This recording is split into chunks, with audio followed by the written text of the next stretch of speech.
And good evening, everyone. Welcome here to Cavalier Field on the campus of Darton State College. It's game 3 of our 3 today. We got an elimination game between Georgia Highlands, the home team, and East Georgia State. East Georgia State just lost a heartbreaker to South Georgia State, 10-9 on a walk-off single in the bottom of the ninth. East Georgia State has to regroup here immediately and get ready to play Georgia Highlands here in an elimination game. The winner of this game will play, I'm going to try to get my bracket out here right quick. They will play Gordon tomorrow at 3:30. The loser of this game is eliminated. Our 12 o'clock game tomorrow is Darton and South Georgia State. Number 12, Casey Collins, is on the hill for Georgia Highlands. Peyton Phillips will be pitching for East Georgia State, and Andrew Claxton steps to the batter's box, and we're ready to go here.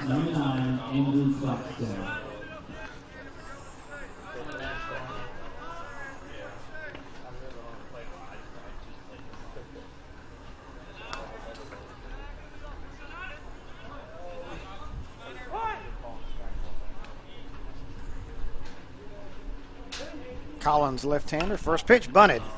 Third base line, and that's going to be fair, and that's going to be an infield hit. The third baseman let it roll, thinking it was going to go foul. It did not. So the leadoff batter is on for East Georgia. Center fielder number 2, Bryant Trice. Bryant Trice steps to the plate.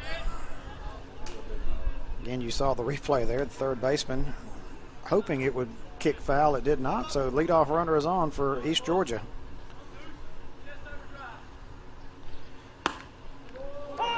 In there for a strike. Collins, a 6'1", 170-pounder, sophomore from Grayson High School.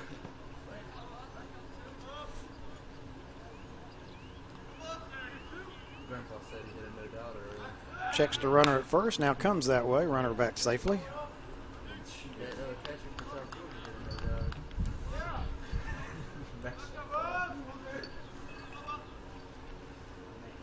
And now the pitch, bunted. Pitcher quickly off the mound, throws to first, and the sacrifice works there. So runner at second with one out. So Trice sacrifices, moves the runner along.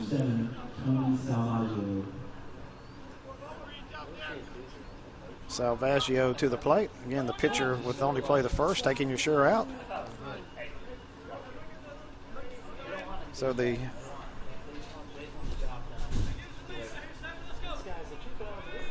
all-region selection, Salvaggio at the plate. That pitch is high, 1-0 the count. Just underway here, top of the first inning, no score. Mike Flowers with you. James Crenshaw, our technical engineer extraordinaire, in the truck. Marcus Devine on the camera. And Dave Elder in the hospitality suite.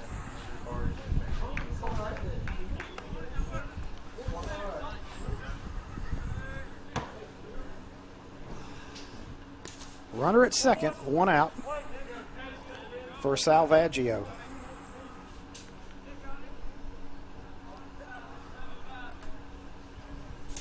Runner bluffs. That one's fouled down the first base line, out of play. 1-2 to count. Again, our third game of the session here.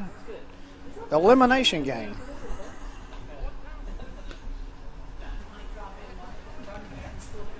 Loser's season comes to a halt. Winner lives to play another day. And that winner will play Gordon at 3:30 tomorrow. Runner goes from second, fouled away, and he'll have to retreat back. I think he had that one stolen. Yeah, he had a great jump from second base that time. 1-2 to count. Again, you watch him, he was going with the pitch. He was halfway there when the ball was to the plate. Collins, left-handed pitcher, looks in. And they step off. The second baseman bluffed in behind him. Again, sun setting behind us here.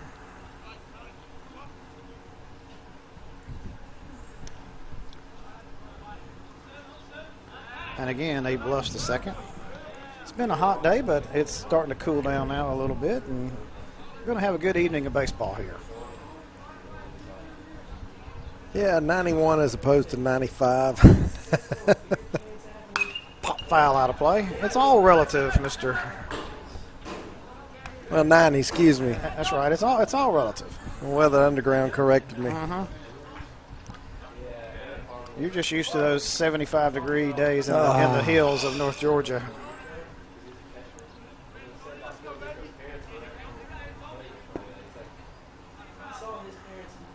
Pitch foul at the plate. I think that got a piece of the catcher. And the ump walks out and gives the catcher a chance to recuperate here. He's going to dust off home plate. A little professional courtesy there from the men behind the dish. 1-2 count to Salvaggio. Tonini, the backup catcher, came in when their starting catcher was injured in the first game. He's playing the second one.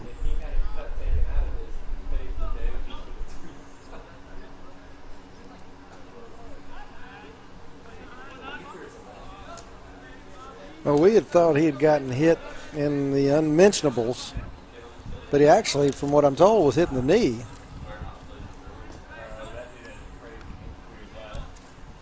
That pitch is up the middle. That's a base hit. Center fielder charges. They're going to send the runner from second. No throw as he bobbled the ball, and it's 1-0 East Georgia. The center fielder, Bill Ardello, could not get a throw off. Got to come up clean with that. And that allowed the runner to score all the way from second on the sharply hit ball. So Salvaggio with a single and an RBI.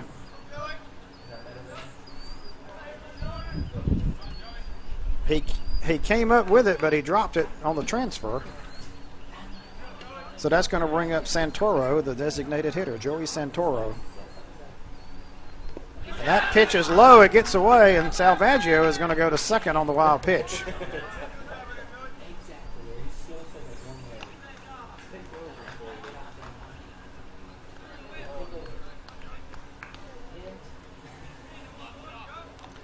So 1-0 here, your score. East Georgia on top here with only one out. Runner on second in the inning.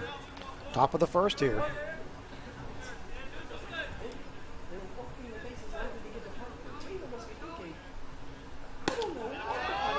Collins pitch. Low, 1-0 to count.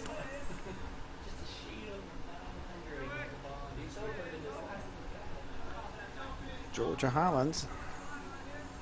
Pitcher is having to work here in the first inning. That one's popped up. Third baseman calls for it and squeezes it for the second out. Brandon Bell, the third baseman, came over and got that one. So 2 out in the inning, and that's going to bring up number 11, Jacob Tester. Number 11, left fielder Jacob Tester.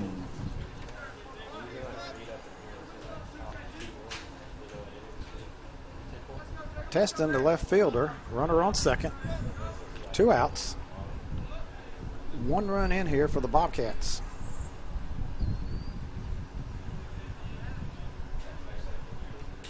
Runner gets a good lead. That pitch is in there for a strike. 0-1 to count.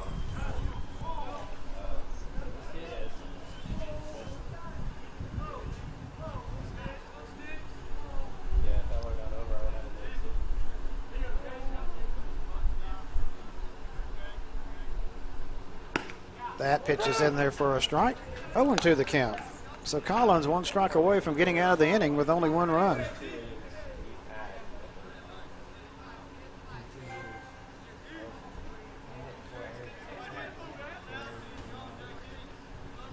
Collins takes a long look in for the sign. Has it. Checks the runner at second, and now he's going to fake the second. Runner is going to get back. You know, look to see if Georgia Highlands had any right-handed pitchers. That's about equal. They've got 7 lefties and 8 righties, but it seems like we've seen mostly lefties this whole time from them. That pitch is foul back behind home plate, out of play. Still 0-2 count.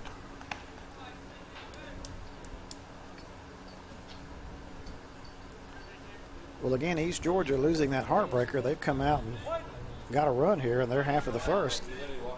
They look no worse for the wear.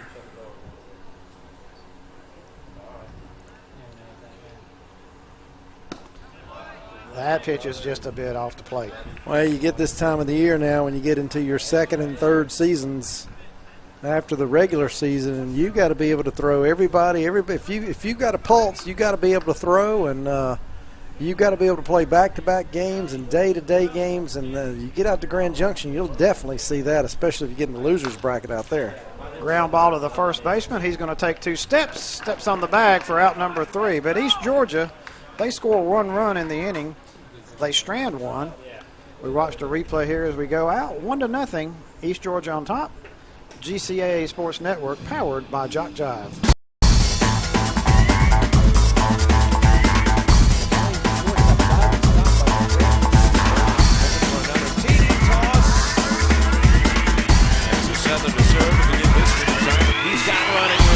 Midfield kicks it in. 40.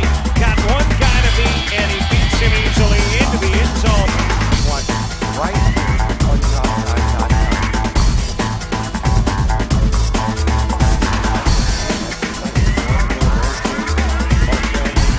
Mosley. Now he's playing the game. She's been the head coach, but she's done her part for the season.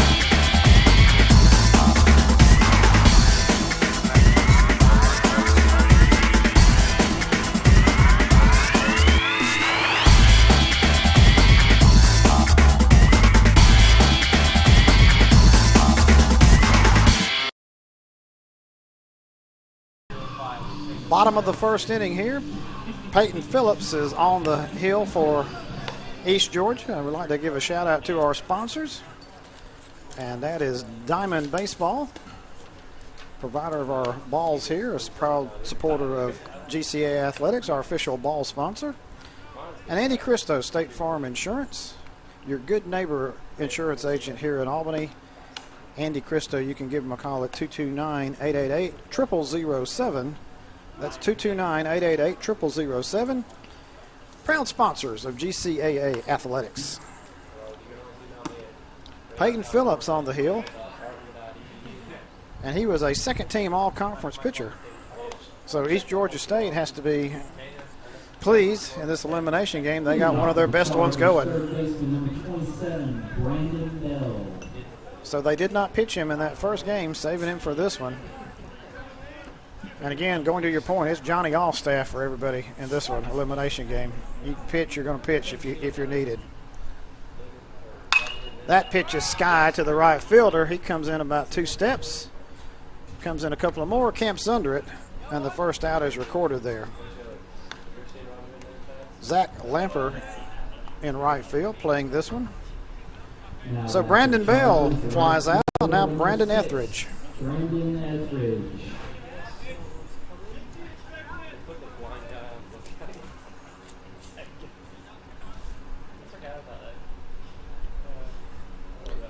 Phillips pitch, hit to the second baseman, high hop, easy play over the first, 2 outs.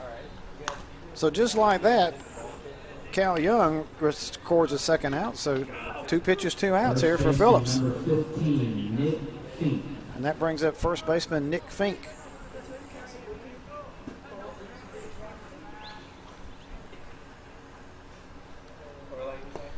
First pitch is low.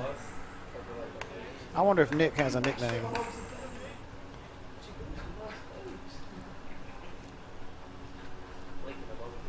That pitch is in there for a strike. 1-1.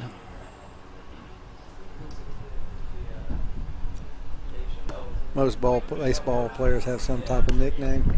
That pitch is a breaking pitch. Well, I was thinking the proverbial Rat Fink, which is the one that we've heard for years. So,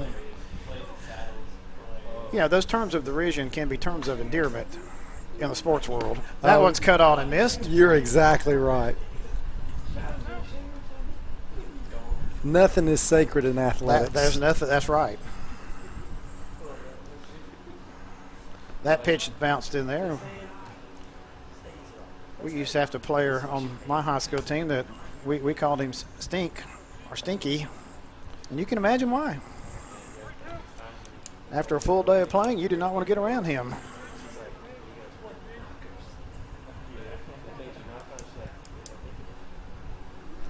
3-2 pitch about to be made. Breaking pitch in there.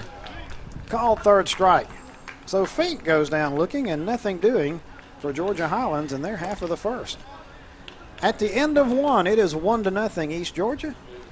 As you watch the pitch here as we go out, GCA Sports Network powered by Jock Jive.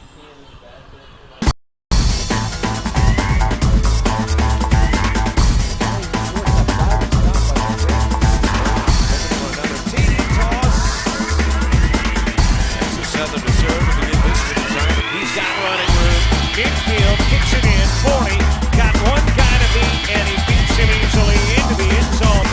Watch right here on topside.com.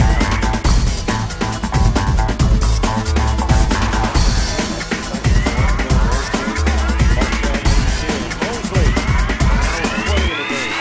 Well, she's been the head coach, but she's done her part for the season.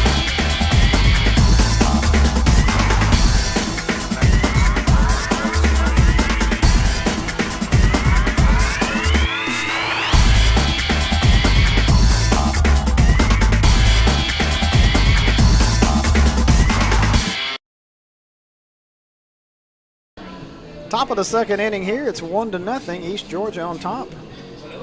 And again, they gave a great performance in that first game, losing 10-9. They've come out here to take the lead over Georgia Highlands in this one, 1-0. Casey Collins starts his second inning. So you got to be impressed with East Georgia's resiliency coming back here, taking the lead after that tough loss. Again, that didn't seem to bother them. They're back ready to play. That's what you got to do. Put it behind you and move forward. And they've turned the lights on here now in this ball game, so we got them going here as we play into the evening, past the 7 o'clock hour. Clayton Teston at the plate. That pitch sailed to the backstop. That was not even close.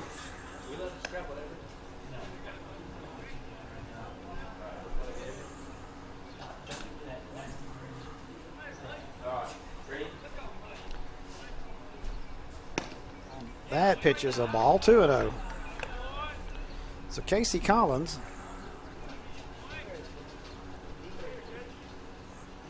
2-0 pitch to the leadoff batter, Clay Teston.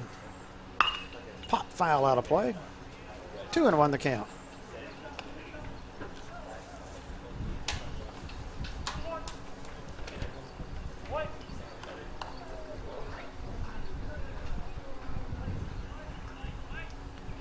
The pitch is high, 3-1. Collins in danger of walking the leadoff batter here in the second.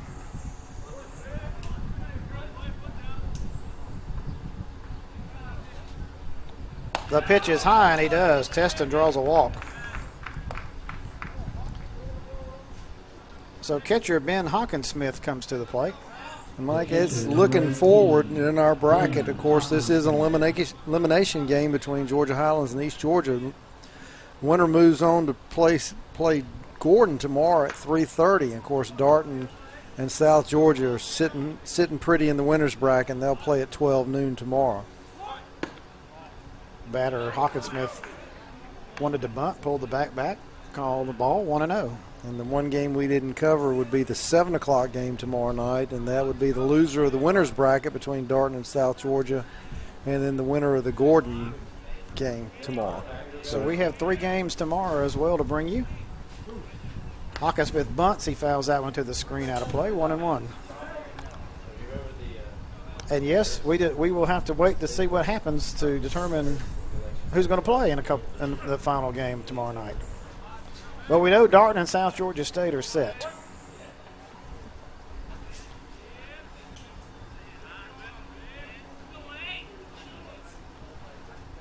Bunted. Pitcher turns, throws to second, now goes to first. And the out is recorded. Collins faked to second, then threw it to first. Much better job there in the execution of the bunt. On the previous pitch, he dropped the barrel of the bat, therefore fouled the ball off, and that one kept the barrel of the bat up, got the ball in play, advanced the runner. Cal Young comes to the plate, second baseman. Well, that was a catcher laying down the bunt. You would think anybody who knows how to do that, a catcher would. Another fake attempt at a bunt, drew the bat back, pitch is high, 1-0. Runner on second, 1 out. East Georgia trying to put another run across here. They already lead it 1-0.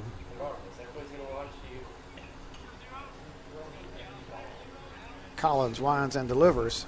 Again, thought about a bunt, brought the bat back, 2-0.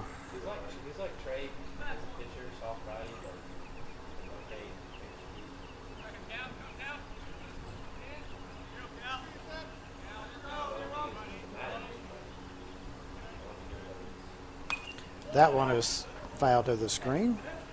2-1 to count. Well, Dave, the top of the bracket has gone to order. Number 1 and 2 will play tomorrow at 12 to see who keeps advancing in the winners bracket. And what you've got there, Mike, is the winner of that game is sitting pretty for Saturday. They're in the championship game, and this theirs to lose because they'll have to lose 2 ball games. That pitch is high. 3-1 to count. And you saw, Darton went with their number 1 guy, Beasley, today, and put in a yeoman's performance and got them the win. And so he's probably done for the tournament. And I think you'll see him starting out next week in first game of the district. That would be my bet. That pitch is outside, and Young draws a walk. So runners on first and second with 1 out, and that's going to bring up the left fielder, Zach Lamper. Now back for Bobcats, number 23, the right fielder, Zach Lamper.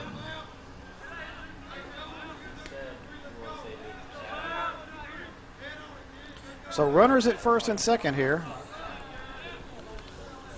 Lamper, freshman out of Brunswick, 5'11", 200-pounder. 1 out in the inning here. And again, East Georgia looking to push another run across.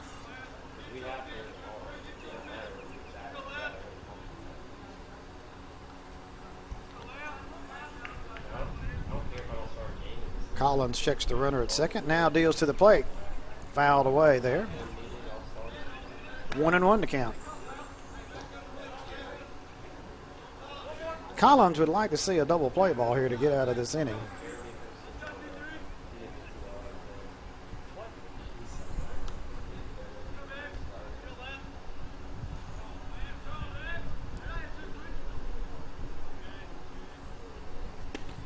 That pitch lost speed in there for a strike. 1-2 to count.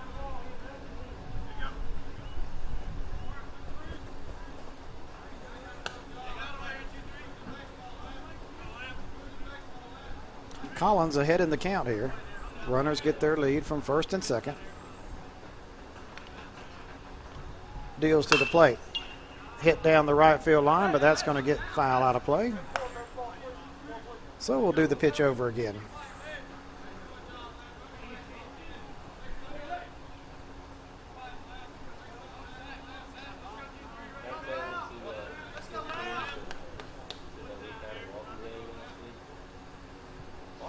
Collins again gets his sign to the plate. Fouled at the plate. So Lamper stays alive. Just got a piece of that one.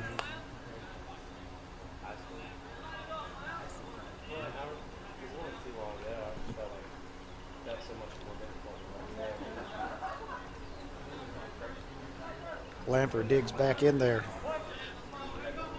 1-2 count.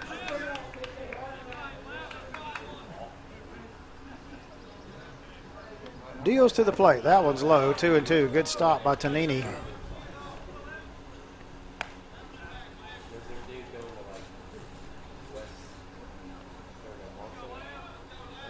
Well, right now, a DP is Collins' best friend if he can pull one here. 2-2 pitch from Collins. Again, Lamper stays alive. Barely got a piece of that one off the end of the bat. He's making Collins work again. Collins had a difficult first inning. Gave up a run.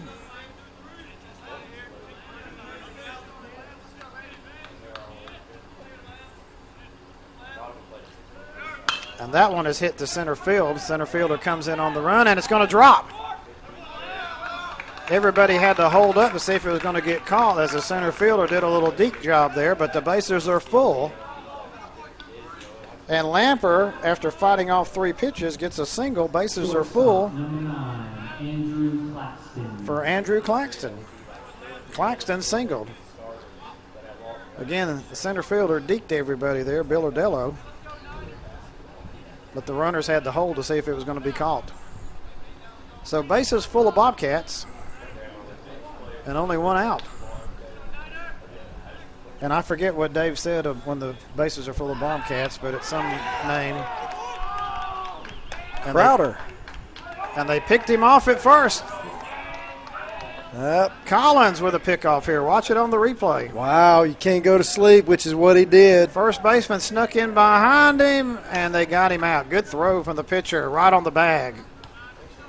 So 2 outs in the inning. That could be huge as this game goes forward. You know, physical errors are part of the ball game. You can accept that. But, boy, mental errors will just kill you.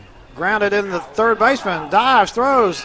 That pitch gets away from the first baseman. Bad throw. Runner's going to come in and score. And the runner will go down to first to second on the errant throw. 2 runs come across.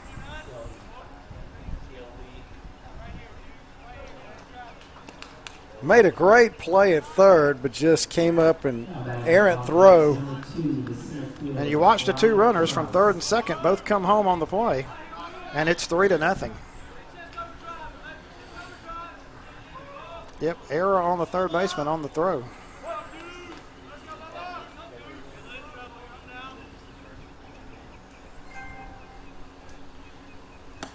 So a 2-out throwing error leads to 2 runs for East Georgia.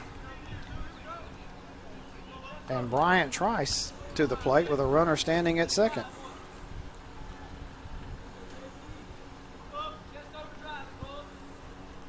Three to nothing here. That pitch is in the dirt, but he swung. It's a strike. 0-2 the count. So the good play to stop, pick off the runner, and then you make a bad play throwing it away to allow 2 to score.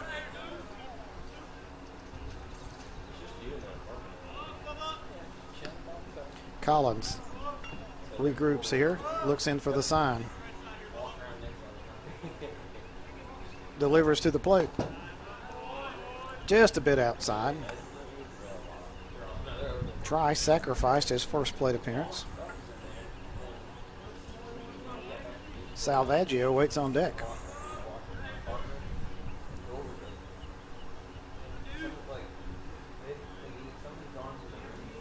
Runner Blossom second. That pitch is low and into dirt.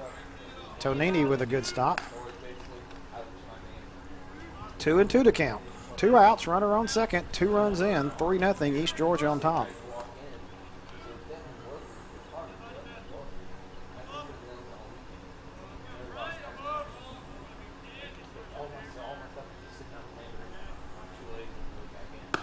In there for a called third strike.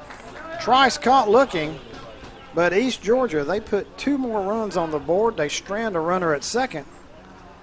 And we go to the bottom half of the second, 3-0 East Georgia on top. GCAA Sports Network powered by Jock Jive.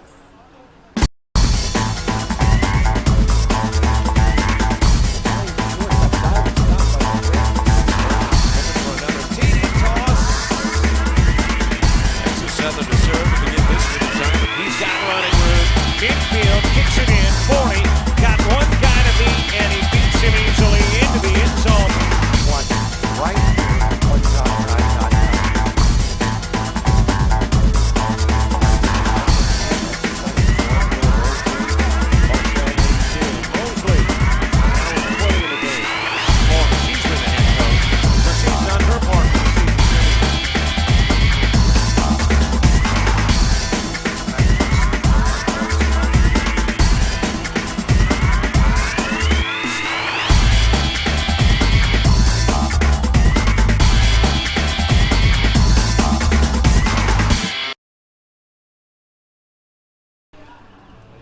Bottom of the second inning, East Georgia on top, 3-0. Peyton Phillips, the second team all-conference selection, on the mound, and his team has staked him to a 3-0 lead.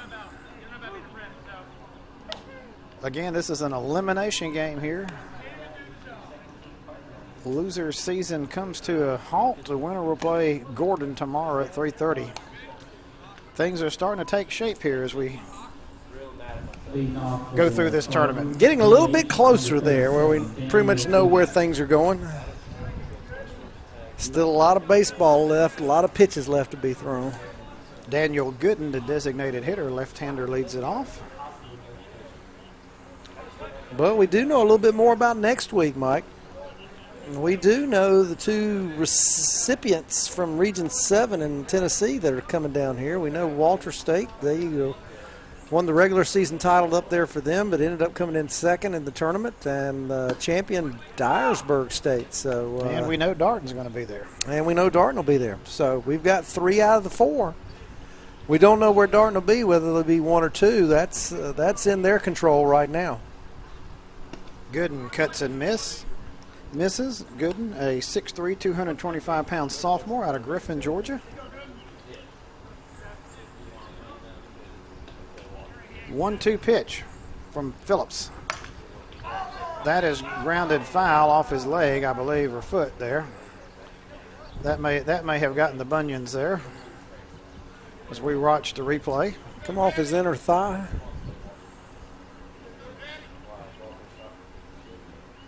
I think that got him on the foot or ankle area there. Hard to see from that angle.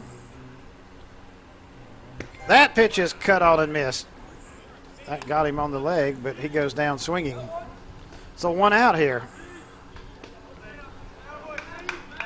And Jonathan White. And here's the replay of the pitch that got him swinging. So 1 out here for the second baseman, White. Off-speed pitch in there for a strike, 0-1. Nice pitch.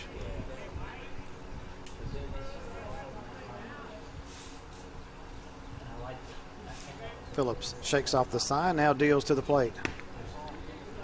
That one is just out of the zone, 1-1 to count.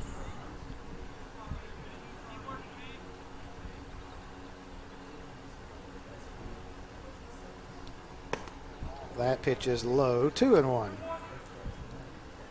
Again, we're getting in the evening time here. Lights are on. Sun is setting behind the press box here. Temperature's dropping, so we're probably at 88 now. And another breaking pitch, off speed, low, 3-1. Dave has not checked his weather radar recently to see what the temperature has gotten. That one is hit foul down the first base line. Full count. You know, the app I have that I really like is the Weather Underground, because what that goes on is you've got weather enthusiasts that have their own weather stations, and you can actually pick and get something that's accurate right near where you are. And we're down to 88. Man, you called it right on the nose. There we go. There we go. White steps back in there. Phillips delivers. That one is outside, and he draws a walk. So White is on, first base runner for Georgia Highlands, and that's going to bring up left fielder Mitch Berger.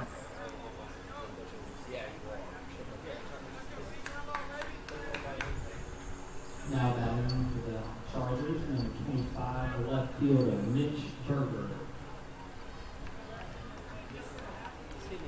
Again, as hot as it was today, we kind of lucked out with the humidity only in the 30% thereabouts. If it was a 60 or 70% day, we'd have been sweating all day long here in the box. Game 1, we were up in the mid-40s, and then it dropped as we went on a little bit, which you're right, which was good. Oh, man. We didn't need to be in the sauna, that's for sure. Phillips ahead in the count, 0-1. That pitch is high to Berger. Count even at 1-1.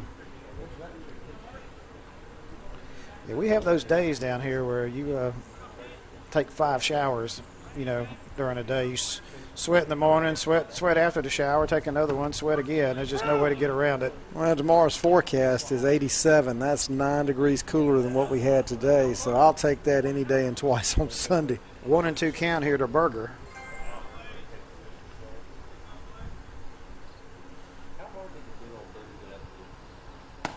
That pitch is high, 2-2. I judge the humidity and the heat by my dog. When it's real hot and she doesn't want to go outside first thing in the morning, I kind of know it's going to be one of those days. When she looks at me and says, nah. Breaking pitch in there, caught looking for a third strike.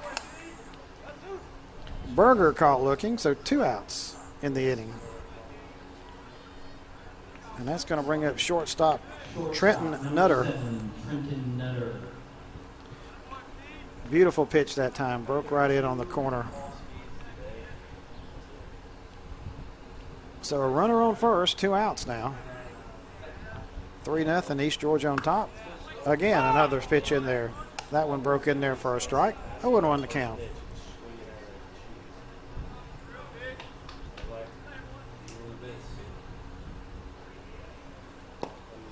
And that one gets away from the catcher, and the runner is going to advance to second. He takes a wide turn there and holds up there. So a runner in scoring position now. So the count is even at 1-1.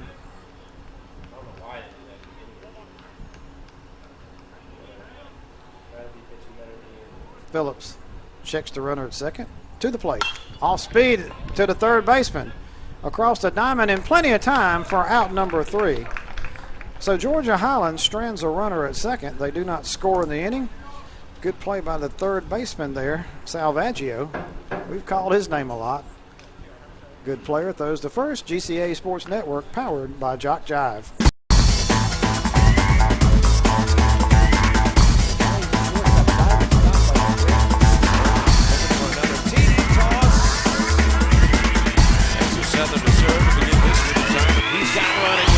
Infield kicks it in, 40, got one guy to beat, and he beats him easily into the end zone.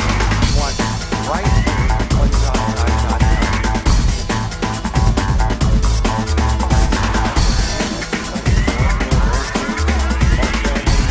Mosley, now with 20 in the game. She's with the head coach, so she's done her part for the season.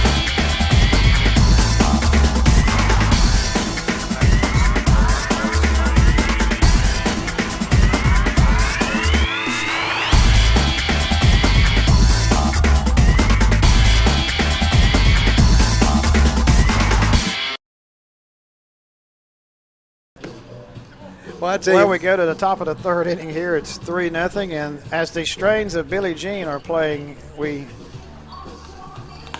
having fun here at the ballpark. Well, I tell you what, first base umpire K.C. Smith, he was grooving to a little Billie Jean there, and Casey was showing some moves there. I don't know what you call those moves, but he was showing them. They were something. They were something.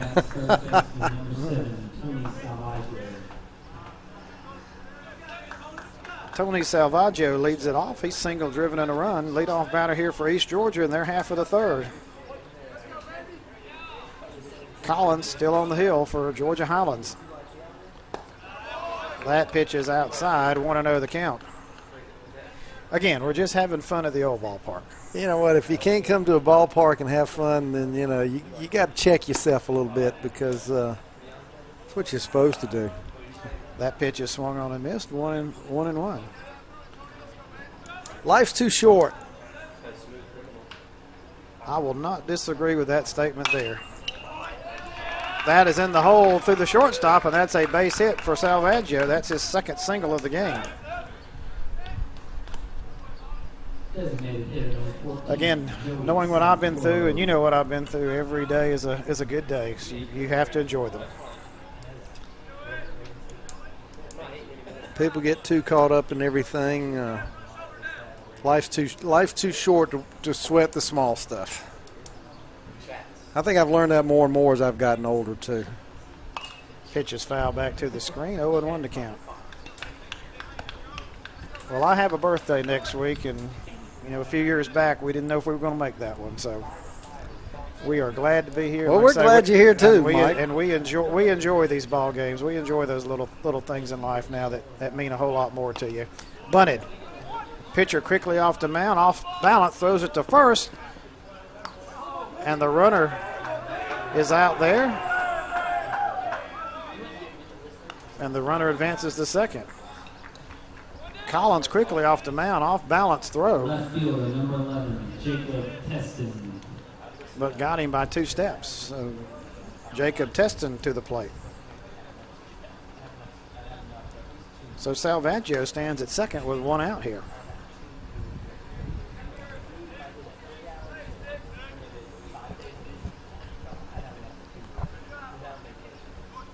Again, a bunt attempt. That one's fouled at the plate. 0-1 to count.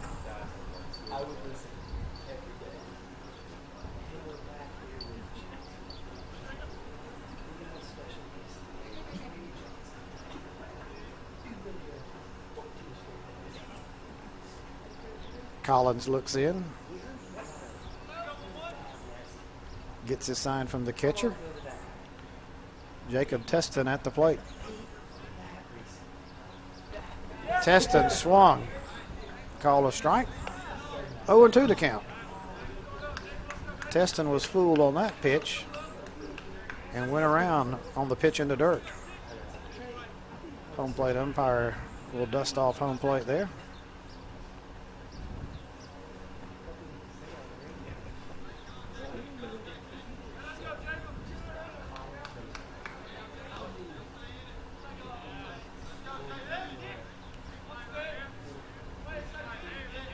(0-2) pitch about to be made from Collins. Runner bluffs at second. That one's cut on and missed, and strike 3 to Jacob Teston. 2 out in the inning. Dave, I want to bring this up right quick before this inning gets away, but we saw the moves the umpire was doing. Just think about what James was doing down in the van. James doesn't know anything about Billie Jean. Many times we've asked him certain music or song, and he's like, what? That pitch is high. I want to know. I bet that van was moving just a little bit there as he was grooving down there in the air conditioning.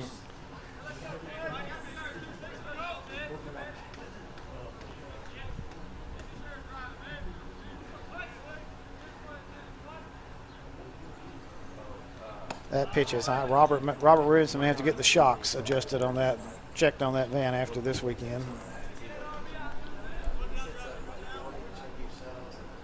2-0 count here to Clay Teston. He walked his first plate appearance. Runner stands at second, 2 outs now. Runner bluffs. That one is fouled back. And that got a piece of the catcher again, I believe.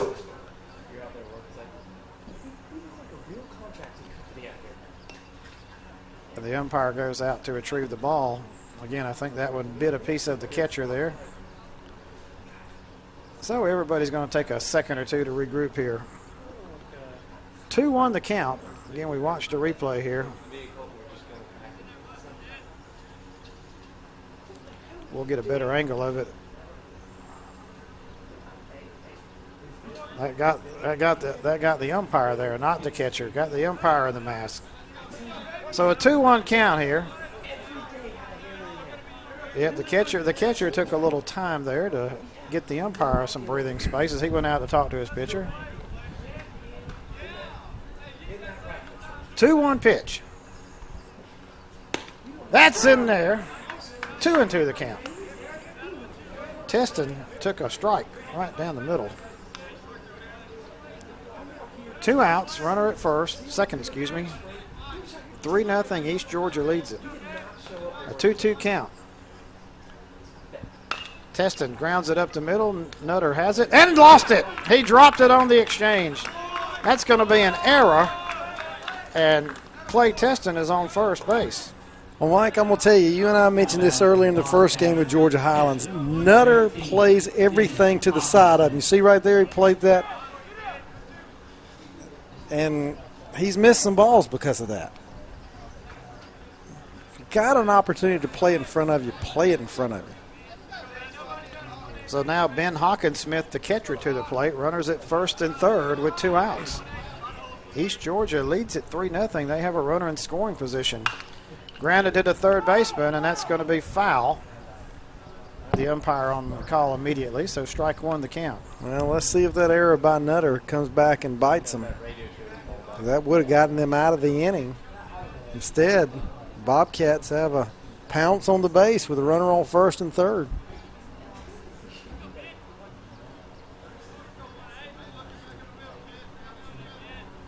Hawkins-Smith, right-handed batter. That pitch is out of the zone. Count even at 1-1.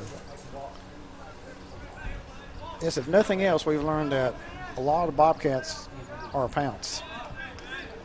Or a clutter. Or a clutter. Or a crowder. Or a crowder. If I say a lot of Bobcats, I'm going the other way. That pitch is, and the runner bluffs. Runner comes home to score, and they tag the runner out at second, but the run counts.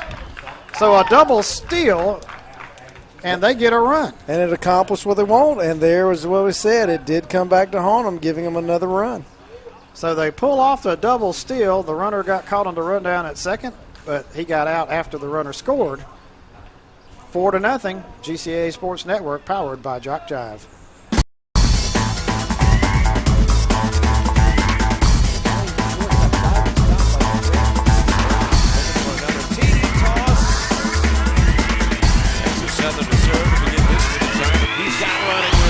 Infield kicks it in. 40.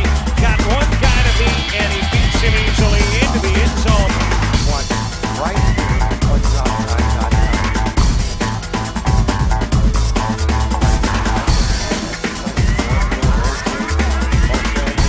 Mosley now with 20 in the game. Oh, she's been the head coach, so she's done her part for the season.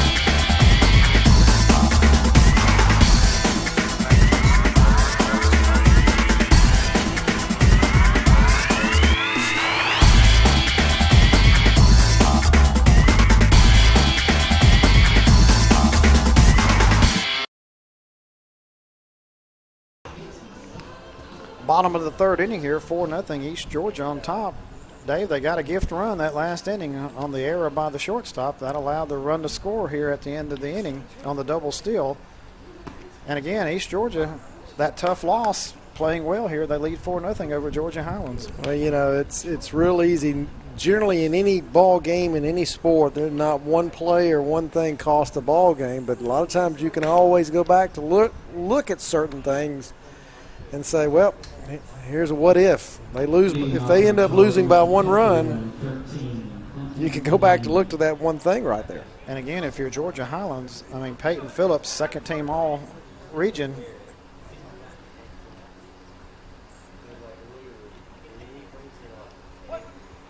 And again, here's the replay of the ball to Nutter. And again, you can see he sidestepped it and couldn't transfer it from the glove to the ball to his bare hand to throw it. And that resulted in the error. 1 ball count here. And the transfer becomes much wider at that point. 2-0 to count. Whereas if he's taking that grounder with the glove right in his chest, the transfer is much shorter.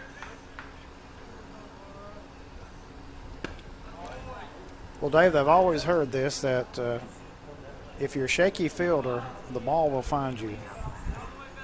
And the ball has found Nutter several times here in this afternoon's 2 contests we've seen him play. That pitch is out of the zone, and there's a leadoff walk here to Tonini, the catcher. Yeah, you become a magnet, and I'm not talking about a chick magnet either. Devin Billardello, the center fielder, to the plate, his first plate appearance.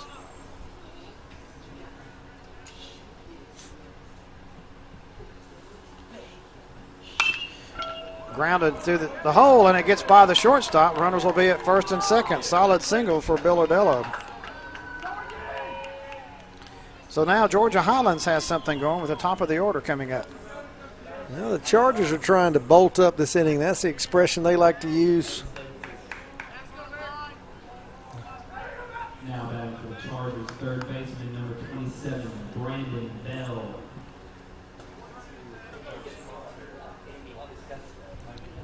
So Brandon Bell, with 2 runners on, nobody out here. The bottom of the third inning, he represents the tying run. Excuse me, to bring it within 1, it's 4-0. And right now, if you're a left fielder, third baseman, or shortstop, man, the sun it's just brutal where it is on the horizon. Bell squared around, now takes the bat back. That's in there for a strike.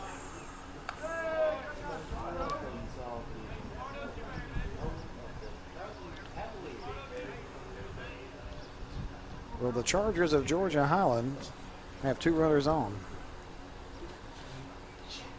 That pitch is a called third strike. Bell goes down looking. So the pitcher got what he wanted. He got an out with nobody advancing. So 1 out in the inning. Runners still stay at first and second. That's going to bring up right fielder Brandon Etheridge. Boy, he spotted it right where he set up. The catcher never moved. Yep. That pitch is in there for a strike. 0-1 to count. Took a little something off there. Phillips has an ideal of location and changing speeds. Well, Phillips is looking for his best buddy, the DP, right here, get him out of the inning. Up to middle, shortstop. Flips to second for 1 over the first, and they got the double play. That is your 6-4-3 double play here, and that ends the inning. Phillips found what he was looking for. Claxton got it to second. On the first, GCA Sports Network, powered by Jock Jive.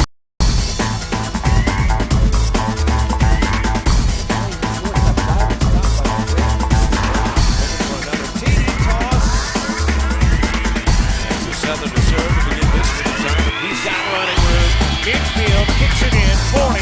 Got one guy to beat, and he beats him easily into the end zone. Watch right here on JockJive.com.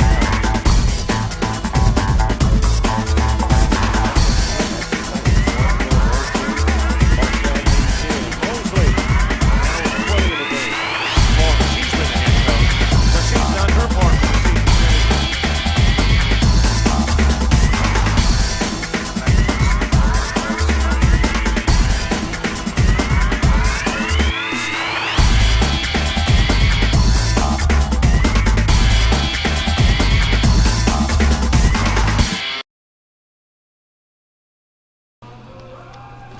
Top of the 4th inning here, 4-0 East Georgia on top. Again, we'd like to thank our sponsors. Our official ball sponsor is Diamond Baseball, a supporter of GCA Athletics. You can find their balls at sporting goods everywhere. And again, our State Farm agent, our good neighbor in Albany, State Farm agent Andy Cristo. Give Andy a call at 229-888-0007. That's 229-888-0007. Andy Cristo and Diamond Baseball, proud sponsors of GCAA Athletics. Oh, folks, if you can only hear what goes on between innings here, between the truck and up here. And they expect me to have a straight face here when the inning starts. This is like the 4th time already, guys. We got to have a 10-second rule here in the breaks. No more funny stuff. Def Comedy Jam has nothing on us. I tell you what.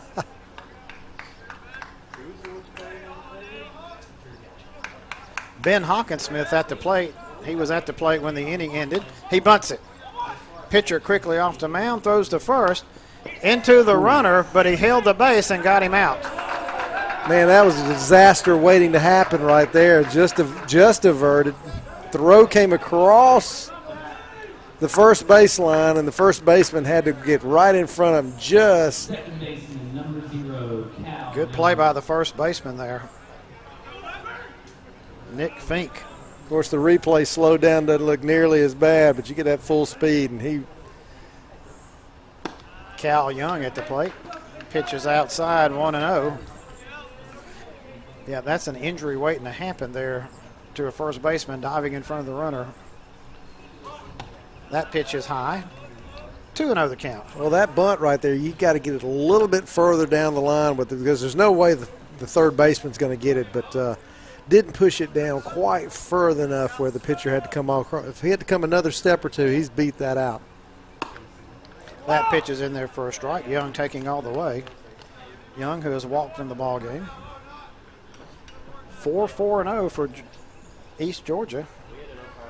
0-1-2 for Georgia Highlands. That one is bunted foul.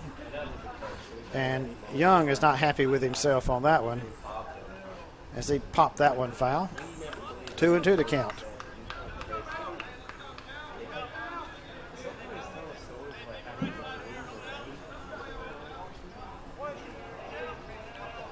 1 out in the inning, nobody on. Collins kicks and fires. That one is high. 3-2 to count. We probably got about another 10 minutes of the sun field for the left fielder and the shortstop here. That one skied to the left fielder. He could not find it. Now he rushes in, and now he gets under it, and he squeezes it for the out. He couldn't see it at first. It took him a second to pick it up. Mitch Berger there, you saw him there. He kind of panicked for a second, couldn't find it. Then he did and ran in and made the catch. Right fielder number 23, Zach Lamper. Right fielder Zach Lamper. He singled in his first plate appearance.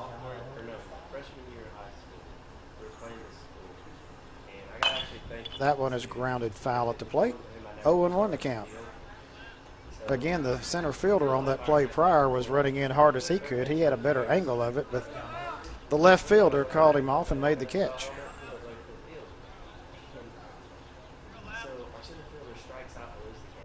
Collins pitches in there for a strike. 0-2 the count. So Collins 1 pitch away from having an easy inning. And he needs one. He hasn't had one yet.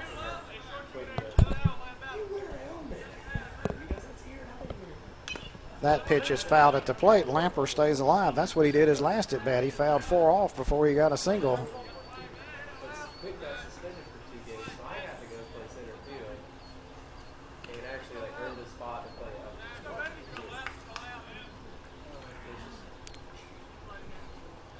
Collins' 2-strike pitch. It's high. 1-2 the count. Couldn't get him to chase it. He wasted that one high, hoping he would. This is the pitch he wants something to happen on. To the plate. Fouled back to the screen. Lamper stays alive. 1-2 to count. And a cool breeze now blows back in here to the press box. Much to our pleasure. That pitch is outside. 2-2 to count.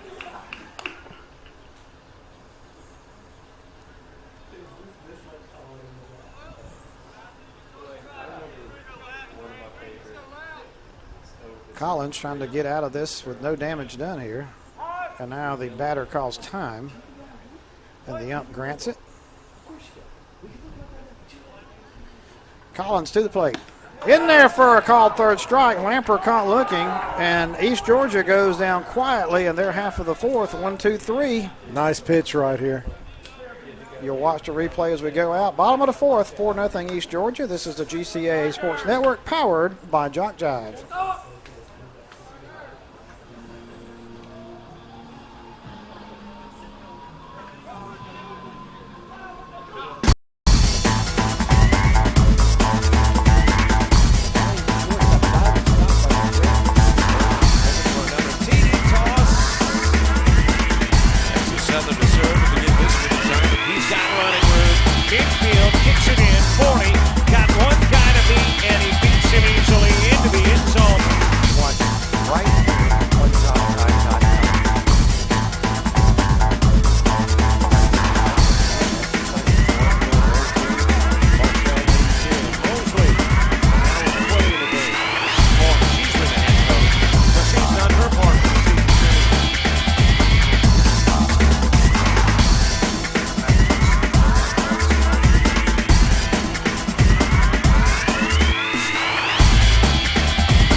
Peyton Phillips with a 4-0 lead. Number 15, Nick Fink, leads it off here, the first baseman.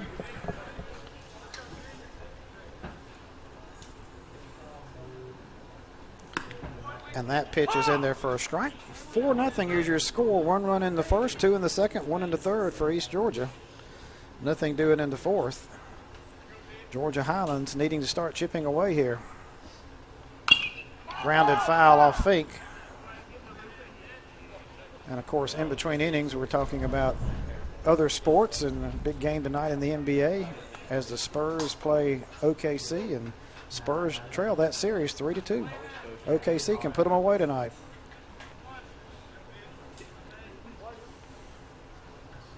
I'm talking about ball games. You can see all our archive ball games of the tournament.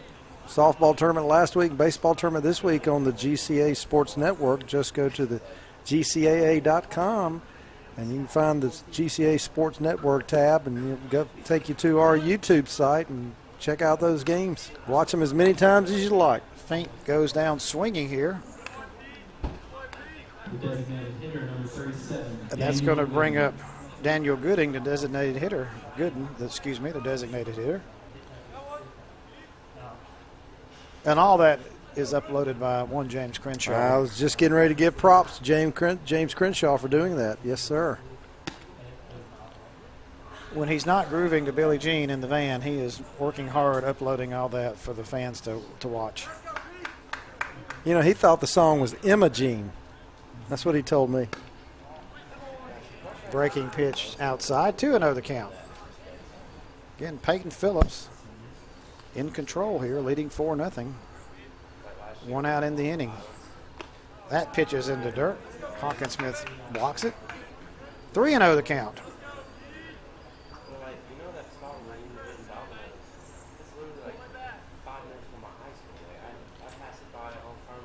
Gooden, that big left-handed batter. Open stance in the box. In there for a strike, 3-1. Taking all the way that time. 3-0 count. Wanting to get on base. 3-1 pitch. That one is laced into left field. That's going to be a base hit. Left fielder cuts it off. He's going to try for a second. Here's the throw, and he is going to beat it by half a step. And Gooden is in with a double.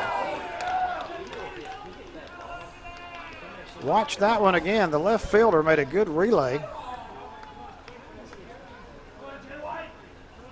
And the throw beat him there, but it was bounced high, and he got in there by a step. Chargers second baseman, number 20, Jonathan White. Jonathan White to the plate. He walked earlier in the game, first plate appearance.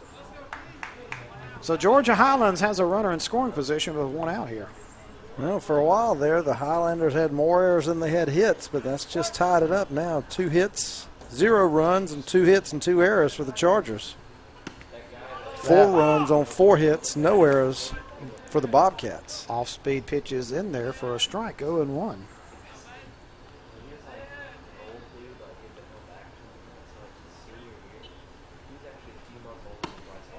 Pitch is a little tight to White.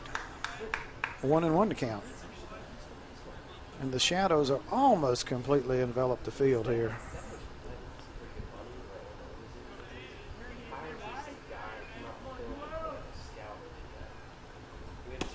Cut on and missed out in front of that one. 1-2 the count.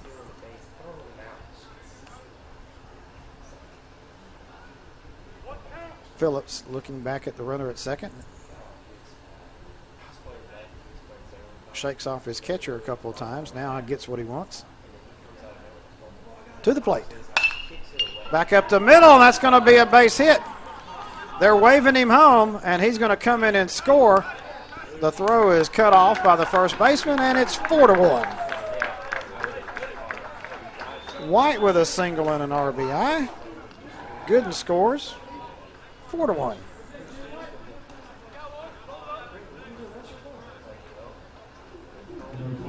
So Georgia Highlands, they got what they needed. They got a run to get something on the board. They trail it now by 3. Only 1 out in the inning.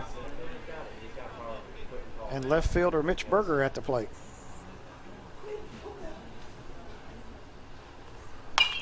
Pop foul out of play, 0-1 to count.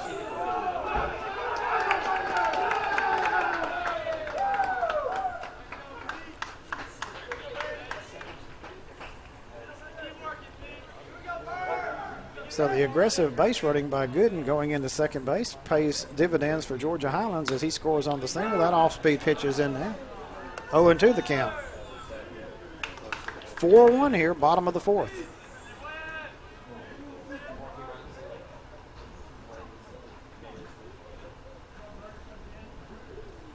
That pitch is low. And they say he went around. The runner steals first, goes to second. Berger is going to be called out on the check swing, but White is going to go down to second on the stolen base. Now down for the Chargers, Stop number 7, Trenton White Nutter. alertly saw the ball bobbled, took off, and just beat the throw. Hawkinsmith with a good throw to second base. So Trenton Nutter at the plate has a runner in scoring position. Let's see if he can make up for the error he made earlier in the game. And that one's hit to the right fielder. He's back 2 steps, camps under it, and gets it for out number 3. Georgia Highlands, they put one on the board. They strand a runner. And at the end of 4, it's 4-1 East Georgia. GCA Sports Network, powered by Jock Jive.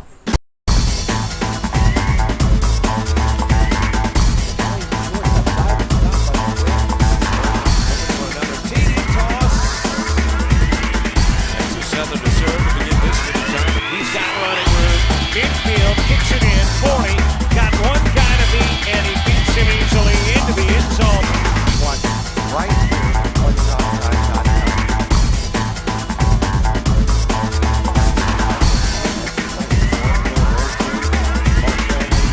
Mosley, now 20 in the game. As long as she's been the head coach, but she's done her part for the season.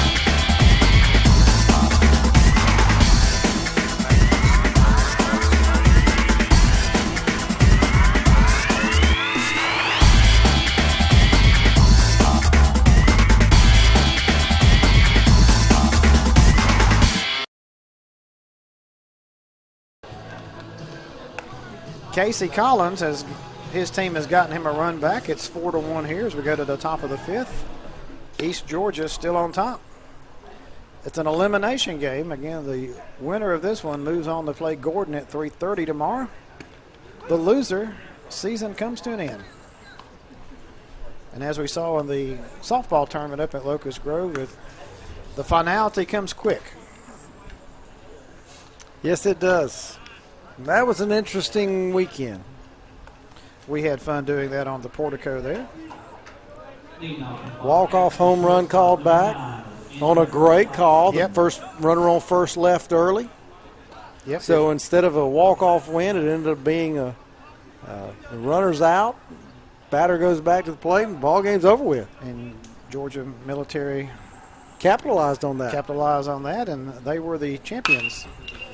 Hit the center field. Center fielder comes in, and he grabs it for the first out. Bilardello there. Kind of nonchalant catch, but got it. 1 out. Center fielder, number 2. And we'd like to thank Donna Campbell for stepping in and being part of our broadcast there and giving us some comments and some innings there as she filled in as you left us high and dry. No, Donna's our women's region director and former softball coach, and she said she could handle it. So And she did a very fine job yes. coming in to help us on the broadcast. So I let her handle it after day 1. So she had it day 2 and 3 and handled everything, all the administrative duties required. And again, the talent she had to work with on air, I mean, she did quite well. She carried the broadcast several times. And I sat there and listened to you badmouth me the whole time. Oh, we would never do that. See, I was watching the game and updating the website and everything else in regards to that, so I knew what was going on. It's not like I didn't know. 3-0 pitch here to Trice. That's in there for a strike, 3-1. Now, Nah, I'm just kidding there. I was thinking saying that we would never badmouth you. We might have said a few comments about you, laying on the couch or something. You did say a few comments about me laying on the couch, and actually, you know what? Those comments were very accurate. Popped out of play. They were very accurate, but also with that accuracy that you gave through your clairvoyancy. And you didn't say that I had a laptop in my lap, and I was watching Jock Jive through the GCA Sports Network and making sure everything was updated. So you got part of it right. Okay. Pitch is cut on and missed for strike 3. I probably said something about him being in his footed pajamas with a cold drink. You did say cold drink, and I didn't have that, but and the cold drink can be left up to anybody's imagination. I mean, Chocolate milk, Coca-Cola. I mean, summer shandy, could be any of those things. Salvaggio to the plate. That pitch is just out of the zone. 1-0 to count. But as always, we about the fourth or fifth year in a row, I can't remember, we've had it at Strong Rock, and just an excellent facility, and just sort of central for everybody. They do a great job of hosting it, which allows our coaches to coach. The facilities are nice, you know, from a playing perspective and from a spectator perspective and from a commentary perspective, because we're high and dry on the porch in the shade the whole time. Under the ceiling fans with the breeze blowing pretty much constantly. Hit to the first baseman, bobbles it, picks it up, takes 2 steps, and Fink gets him out. So a 1-2-3 inning there for East Georgia. Nothing doing in their half of the 5th. We're halfway home on this one. 4-1 is your score. East Georgia on top. GCAA Sports Network, powered by Jock Jive.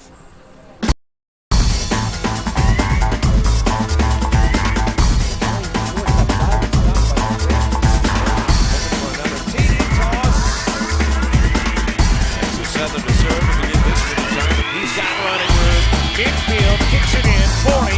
Got one guy to beat, and he beats him easily into the end zone. Watch right here.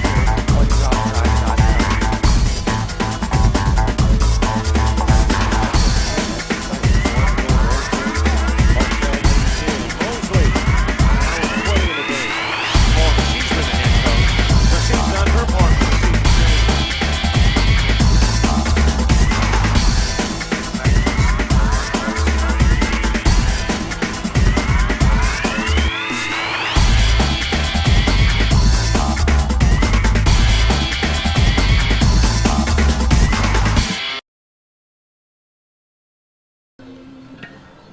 Well, we're halfway home on this one. Bottom of the 5th here coming up. 4-1. East Georgia on top over Georgia Highlands. Peyton Phillips about to complete his warm-up tosses here. And Dave, we're glad that we're back here in Albany here to do this tournament. And you know, we have mixed emotions about, you know, losing Darton out of our conference, but I don't have any mixed emotions. I hate it. Glad we're here. Glad we're here at doing this ball game, and glad we've got fans and teams coming into Albany to enjoy this tournament and enjoy our town. I'll be very forthright. That ball's hit down the. That's going to get down in the gap, and the right fielder fields it cleanly for a single. For catcher Clinton Tonini, he's singled and walked in the game. I mean, I'll be honest with you, I don't have any mixed emotions. I hate it that we've lost 3 of our long-time institutions through mergers. You know, Middle Georgia, Georgia Perimeter, and now Darton. You know, 3 of our strong schools athletically. So, and that one is hit to the right fielder. That's going to get down for a hit. He cuts it off, but the runner is going to go from first to third. And Georgia Highlands has something going here in the bottom of the 5th. Bill Ordello with his second single of the night. So Brandon Bell, top of the order, runners at first and third, nobody out.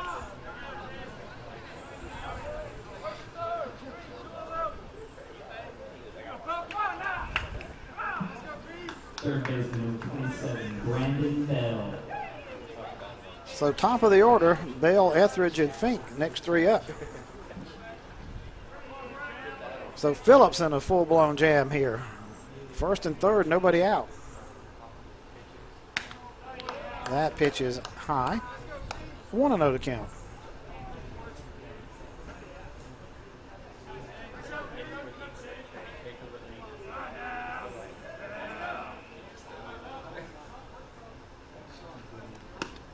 That pitch bends in there for a strike. 1-1 to count.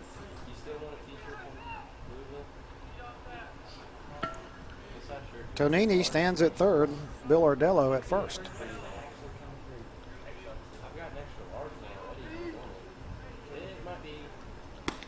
That pitch is in there for a strike. Bell took it. 1-2 the count.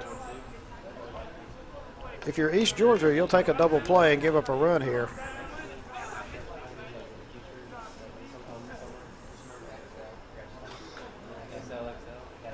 That one bounced up. Hawkinsmith blocks it, but the runner's going to come in to score, and the runner goes to second, and just like that, they got a run. That was a wild pitch. It hit way in front of the plate there. He shifted out. It hit off his chest. His protective gear there bounced away, and that allows Tonini to score.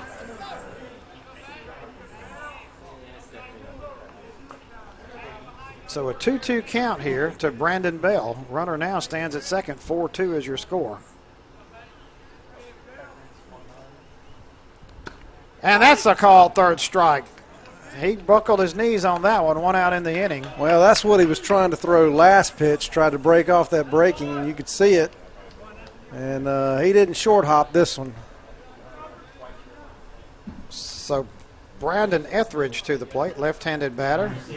You know, it's almost like the mulligan in golf. You hit the first one bad, and that gets your mulligan and hit a beautiful one. That's what he did that time. That one is hit high and deep, but the right fielder is going to camp under it, and the runner is going to tag from second and go to third for the second out of the inning. Zach Lamper out there in right field made that catch. Yeah, earlier in the day, that one may have gotten out of here with a little more heat, but now in the evening time, the wind's still. No push on that one. Good swing that time. Nick Fink, first baseman, he cuts and misses. Runner stands at third. A wild pitch or a pass ball can bring him home here. 2 outs in the inning, 0-1 count. We've seen plenty of wild pitches and pass balls in this game.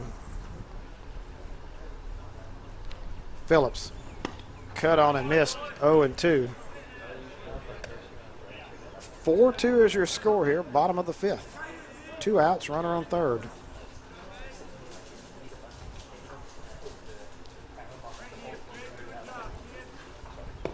That pitch is low. 1-2 to count. Phillips wants to make him hit his pitch or fool him on an off speed. Change of pace here. Let's see what he does. Phillips off speed out in front. Catcher grabs it, throws to first. The out is recorded. Georgia Highlands, though, they do score a run. They strand a runner. And we watch the play as we go out here. Good play by the catcher stopping it. Got a good angle, threw it to first. GCA Sports Network, powered by Jock Jive.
Top of the sixth inning here. Mike Flowers with you. Commissioner David Elder.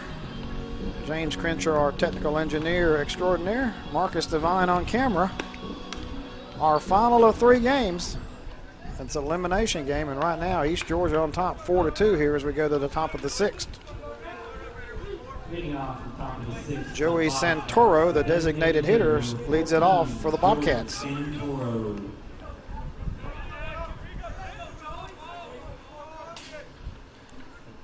4-4-0 for East Georgia, 2-5-2 for Georgia Highlands. Pitches in the dirt, 1-0 to count. Again, we're glad you've joined us here in our final game of the session. Top of the sixth inning here, 4-2. Pitch is low, 2-0 to count. Again, we appreciate everyone watching, appreciate everyone's support here.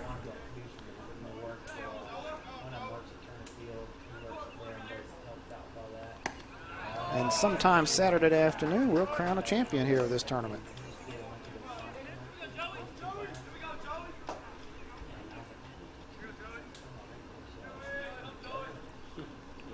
3-0 pitch. And that one is low, and Santoro draws a leadoff walk. That's going to bring up Jacob Teston.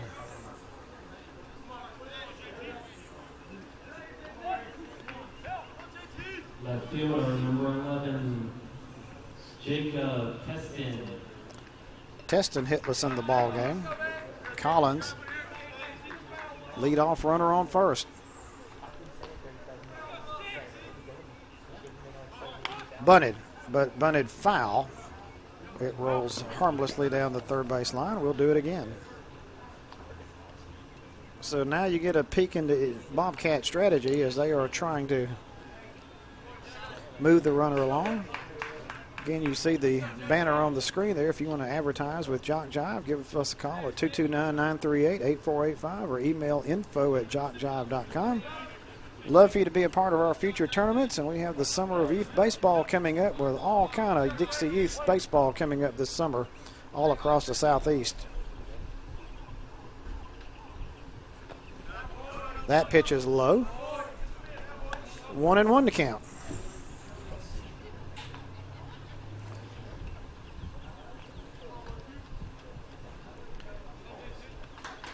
Teston.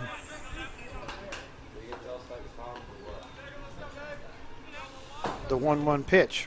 Runner at first. Stays put. That one is stroke foul out of play down left field line. So a 2-strike count here. Yep, the sun now has gone completely down on the horizon. Lights are taking effect. And we've dropped down to about 84 degrees now.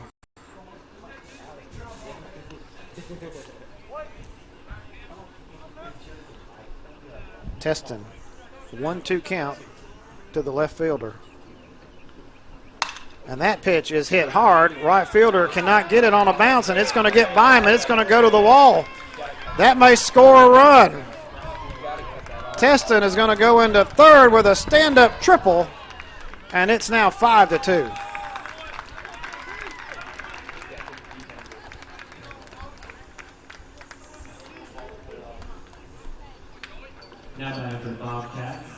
The right fielder had to slide to try to stop the ball there.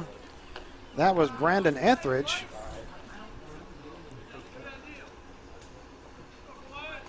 But Teston with good speed going all the way with a stand-up triple. Now Clay Teston at the plate. He's walked and reached on an error.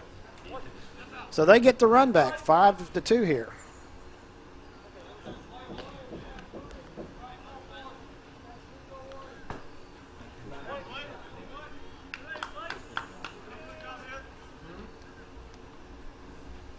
That pitch is in the dirt, blocked by Tonini, the catcher. 1-0 to count. Clay Teston is from Wayne County, Georgia, and Jacob Teston is from Effingham County. Those are neighboring counties. They very well could be related. We don't have any confirmation of that. We might have to ask here.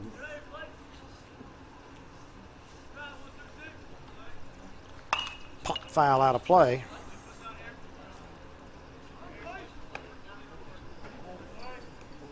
One and one the count here.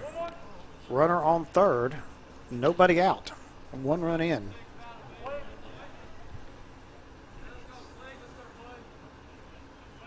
Collins delivers. That one again is popped foul out of play down the left field line.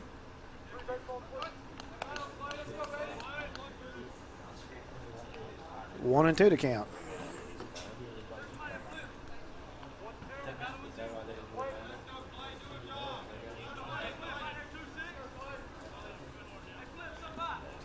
Runner bluffs from third.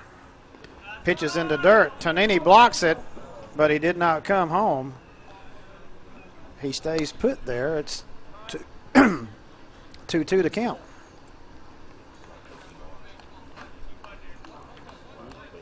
The runner at third didn't break. He didn't want to make that first out at home. So he's still in scoring position. 2-2 count here. 5-2 is your score. East Georgia on top. Nobody out here in this inning.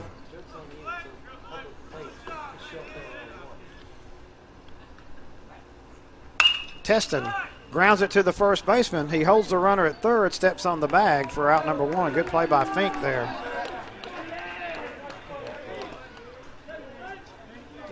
Hit right at Fink. He looked the runner back to third and stepped on first to record the out. That's going to bring up Ben Hawkinsmith, the catcher. Hawkinsmith hitless in the ball game.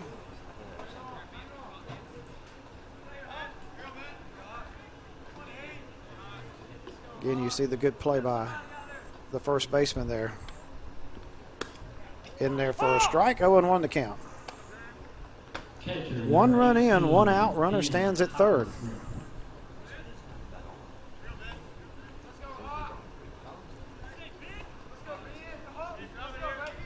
Collins looks in, has the sign, to the plate. Foul back to the screen, 0-2 the count.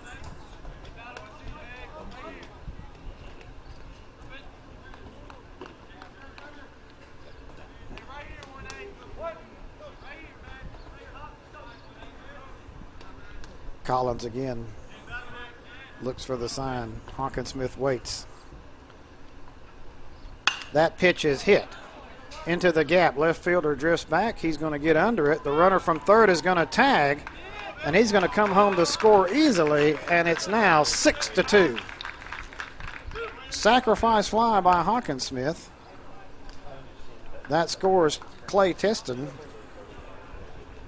Second baseman, number 0, Cal Young. And Cal Young to the plate. 2 outs now in the inning. Nobody on, but 2 runs in. Cal Young has a walk in this ball game. So East Georgia has manufactured 2 runs. They have come back in their half of the 6th. And that one is hit to the second baseman. Scoops it over the first in plenty of time for out number 3. But East Georgia, they get 2 runs. They strand nobody. And we go to the bottom of the 6th. It's 6-2 East Georgia over Georgia Highlands. GCAA Sports Network powered by Jock Jive.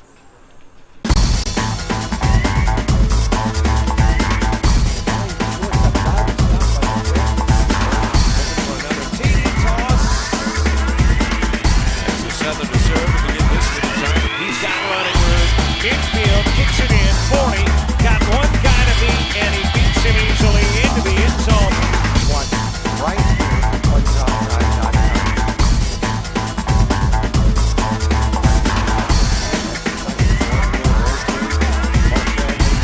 Mosley. Now is playing in the game. Well, she's been the head coach, but she's done her part for the season.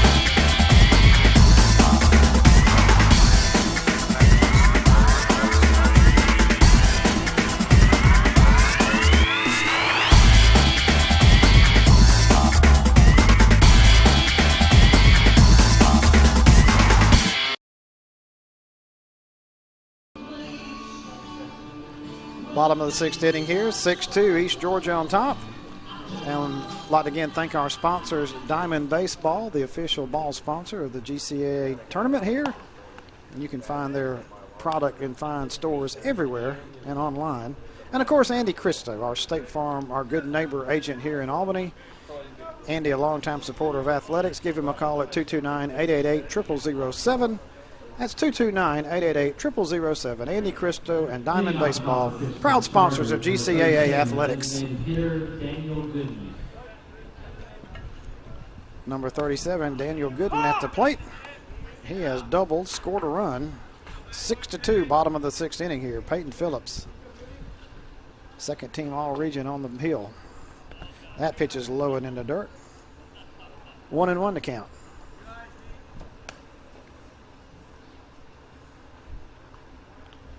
Again, this is an elimination game. The winner will play Gordon tomorrow at 3:30 in an elimination contest. And that one is hit fair into right field. Right fielder picks it up, throws it back in, and that's a single for Daniel Gooden. So he has 2 hits on the evening. Second baseman, number 20. Again, our 12 o'clock game tomorrow is Darton and South Georgia State in a winner's bracket game.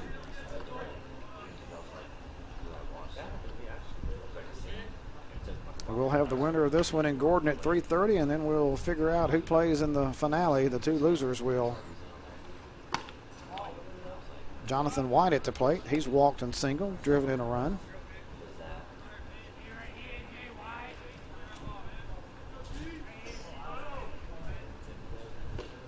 Phillips pitches to center field. Center fielder on the run, and a sliding catch there for the out.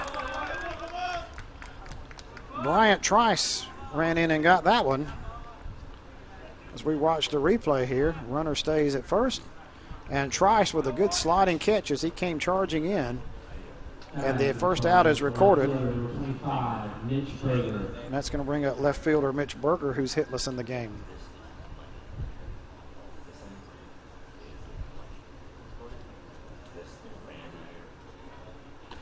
One out in the inning. Runner stands at first. First pitch to Berger is out of the zone. 1-0 the count. Again, we're glad you've joined us here for our broadcast, our final game of the day. We've been here since 12 o'clock broadcasting to you. That pitch is in there for a strike. 1-1 to count.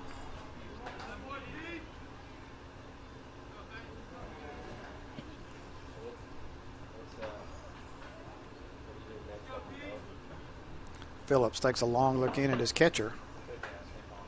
To the plate. That pitch off speed outside. 2-1 to count.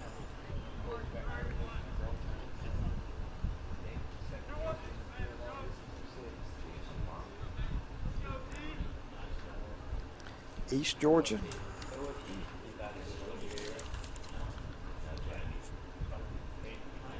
They lost their game 10-9 in a heartbreaker. Georgia Highlands lost to Darden. That one's skied to the left fielder. He comes in and makes the catch. Jacob Teston there, 2 outs. Runner stays at first.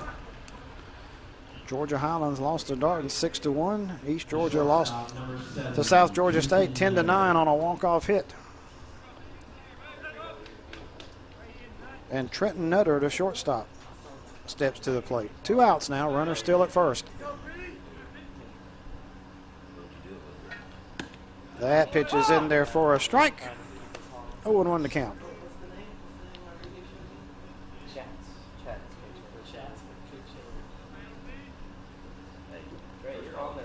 Right-handed batter.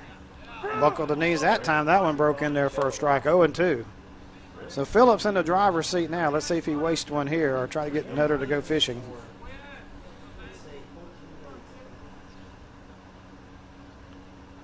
Phillips deals to the plate. That one bounces up there. Good stop again by Hawkins Smith, the catcher.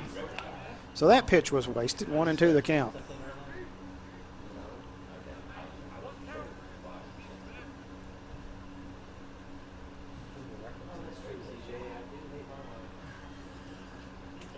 Phillips gets a sign. And now Nutter calls time.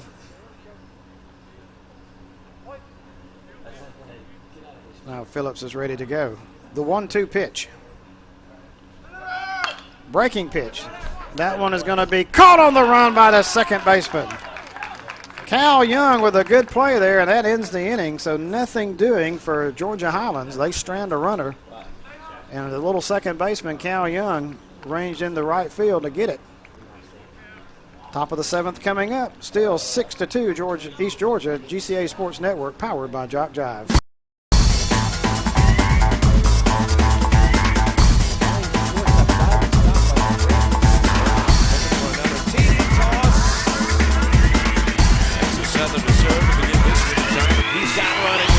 Infield kicks it in, 40, got one guy to beat, and he beats him easily into the end zone.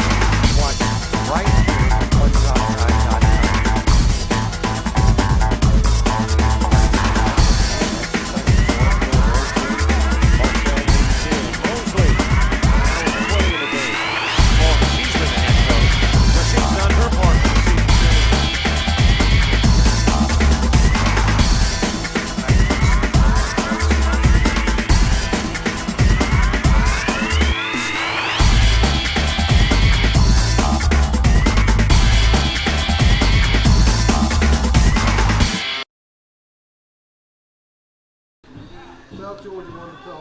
And we're back here, top of the 7th inning. New pitcher for Georgia Highlands. That's number 18, Colby Taylor.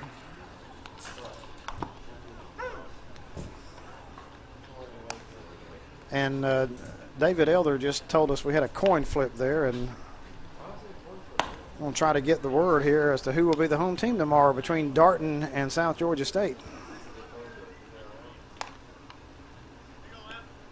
Now pitching for the Chargers, number 18, Colby Taylor.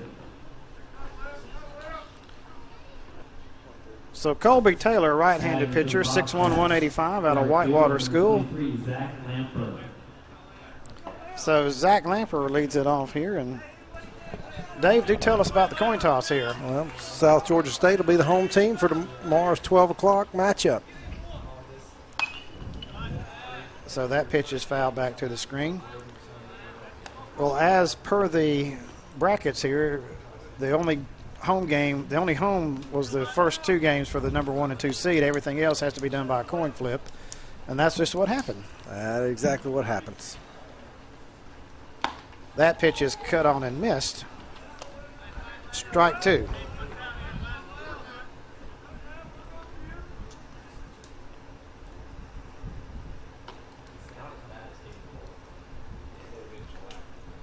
That pitch reached out, hit to the shortstop. He waits, Nutter throws, and he got him at first by a step. So Nutter, on that slow bounder, got in front of that one and made a good toss to the first baseman.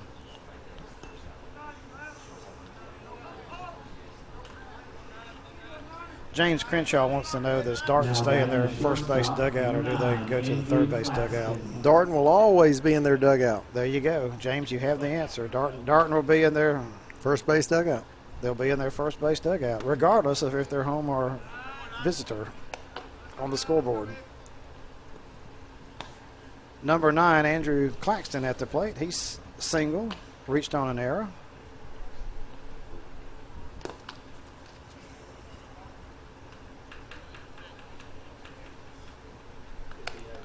Two-0 count here, 1 out. Top of the 7th inning. Again, Colby Taylor in relief of Casey Collins. 6-2 your score. That one has hit the center field. Center fielder drifts back. Now he stops, reaches up. Billardello does, and grabs it for the second out.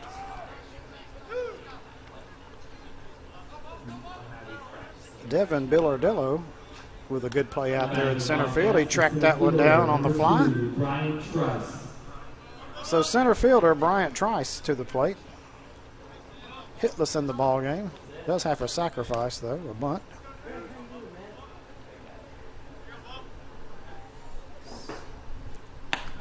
That pitch is high, 1-0 to count.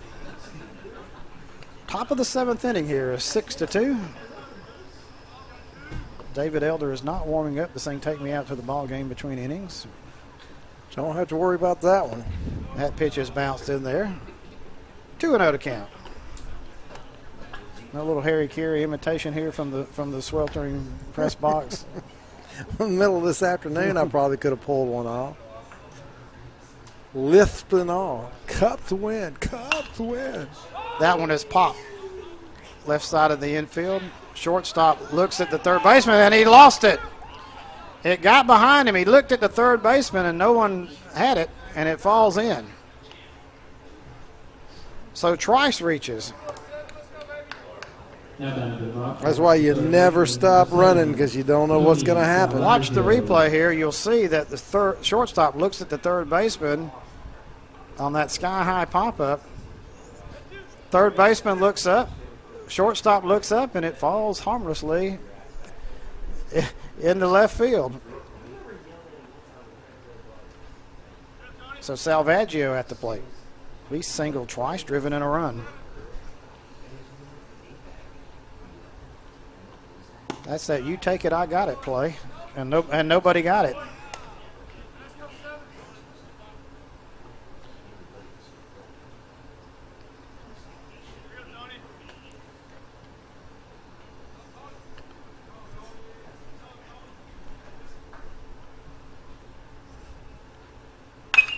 Grounded to the third baseman. Goes to second for the short out there, and that ends the inning.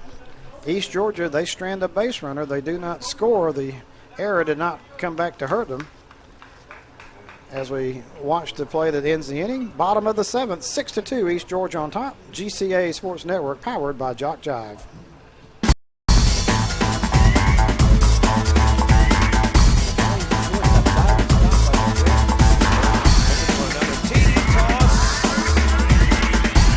Southern to serve to begin this one time. He's got running room. Infield kicks it in. 40. Got one guy to beat, and he beats him easily into the end zone. Watch right here on JockJive.com.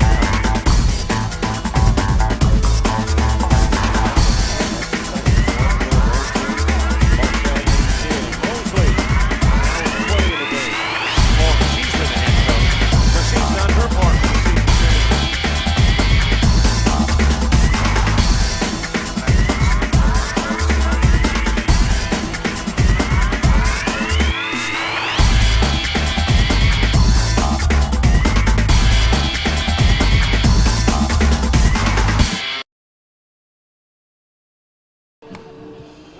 Bottom of the seventh inning, East Georgia on top, 6-2. If you're Georgia Highlands, you have to start putting some runs on the board. You only had 3 more cracks at them. Yeah, time's starting to run out. Peyton Phillips still on the mound. And Clinton Tonini, the catcher, will lead it off. He's walked, singled, scored a run in the ball game.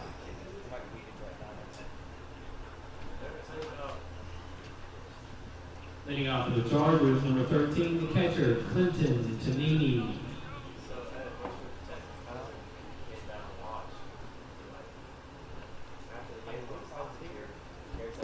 That pitch is low and in the dirt. 1-0 to count. Bottom of the seventh here.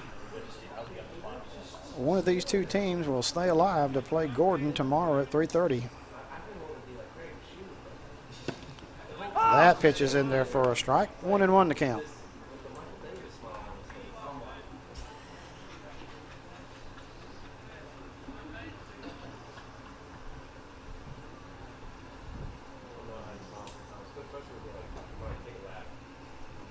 That pitch is cut on and missed.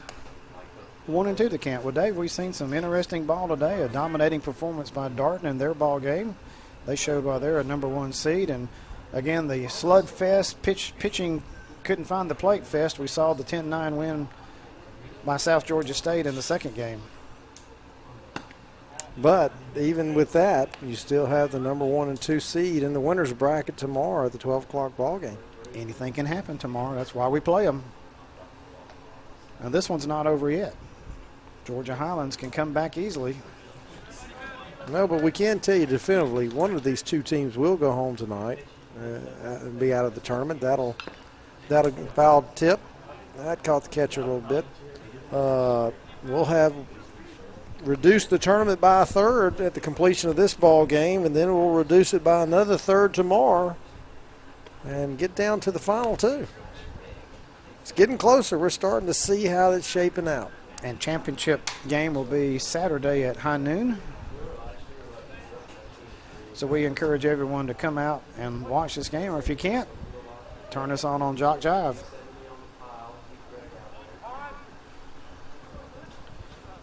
Batter asks for time, or the catcher does. Now he comes out trying to get straight on the signs with Peyton Phillips.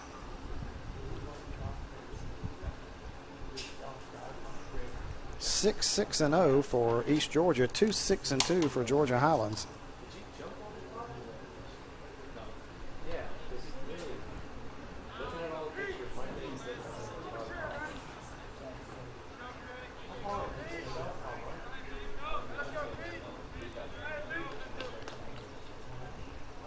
So Tonini steps back in there with a 2-2 count. That one's in the dirt. Full count now, 3-2. Leadoff batter here. Nobody out in the inning.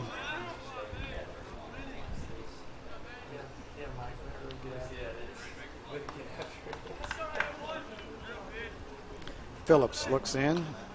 3-2 pitch about to be made. And now we have time. Again, having difficulty getting together on the signs here.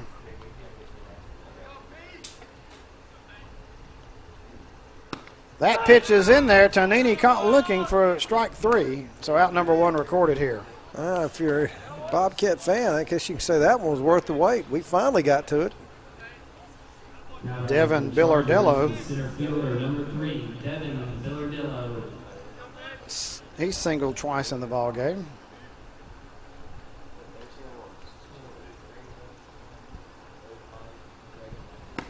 That pitch is in there for a strike. 0-1 to count. Well, Tonini and Billardello back-to-back. That's either an Italian restaurant or an olive oil company. I'm not sure which, or both. That pitch is in there for a strike. 0-2 the count.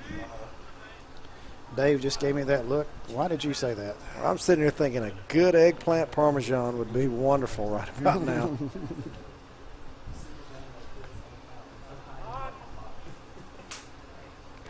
Yep, I think there's going to be some food in everyone's agenda here after this ball game.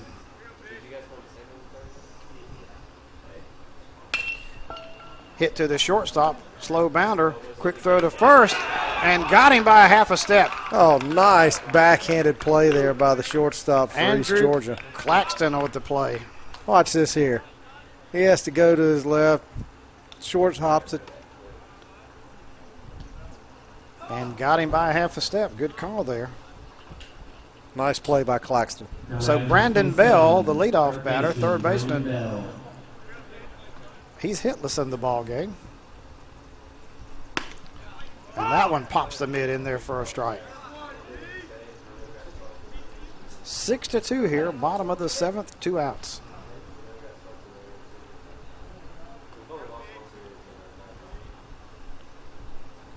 Phillips' pitch is low, got away from the catcher, 1-1.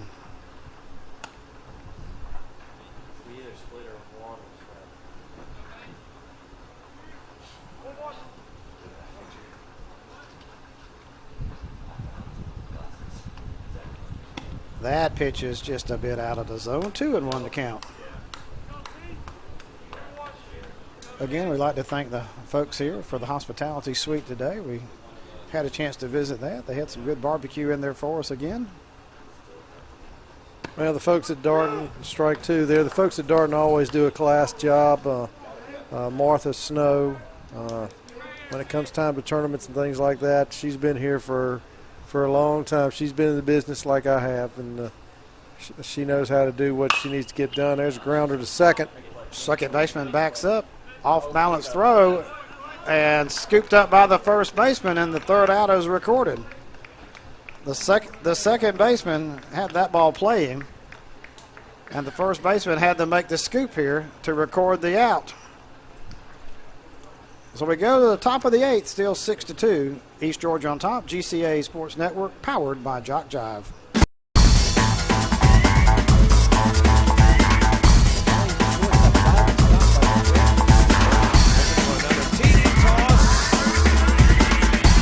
Southern to serve to begin this time. He's got running room. Infield kicks it in. 40. Got one guy to beat, and he beats him easily into the end zone. One right here on JockJive.com.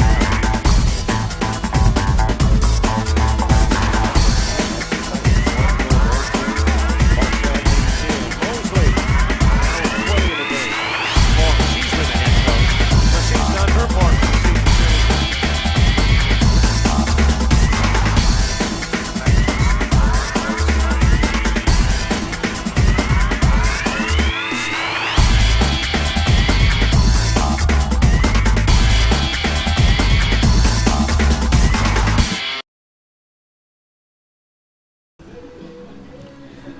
Top of the 8th inning here rolls around. Mike Flowers, Dave Elder with you. And we have a new pitcher for Georgia Highlands, number 45, Blake Metavier. Another left-hander, as Dave commented between innings. Comes up to pitch for the Chargers. 45, Blake Metavier. Leading off the Bobcats, left fielder, number 11, Jacob Teston. And Jacob Teston, number 14, Joey Santoro leads off. DH, number 14. Joey He's walked and Santoro. scored a run. Teston waits on deck.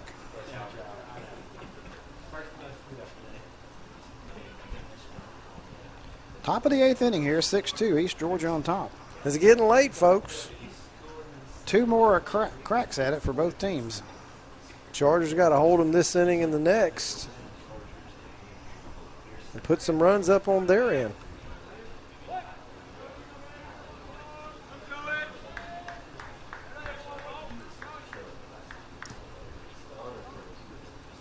First pitch to Santoro is in there for a strike. 0-1 the count.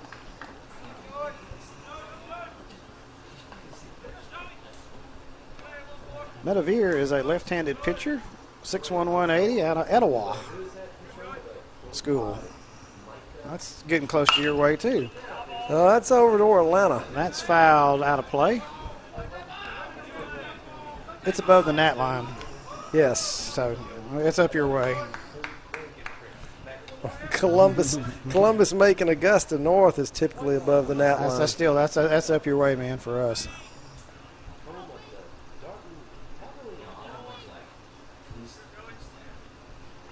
You got to remember, That pitch is low in the dirt. Macon's halfway. So you could say it's getting my way as just as I could say it's getting your way. And I have called many a ball game in Macon, Georgia over the years.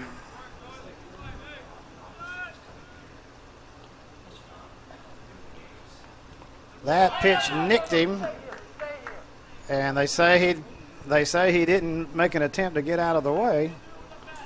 So it hit him, but he doesn't get a chance to go to first base. Immediately called by the umpire. Let's see what he did here. You got to sell it. He leaned in. He stuck that chicken wing out there. Yep. He saw that breaking pitch coming in there, so he just figured just put that front arm right out a little bit more. Like I say, he put that chicken wing out there, got nicked, so he stays at the plate. 2-2 count. Foul back to the screen. We've seen that a couple of times here in the tournament. Let's watch it from this angle, from our center field camera. Oh, yeah. Well, all I'm hearing is chicken wings. That pitch is cut on and missed, and Santoro goes down swinging. Medavere gets his first strikeout. Yep, getting late, folks, and food is becoming a priority. Oh. Number 11, left fielder, Jacob Teston. Left fielder Jacob Teston, he's tripled, driven in a run.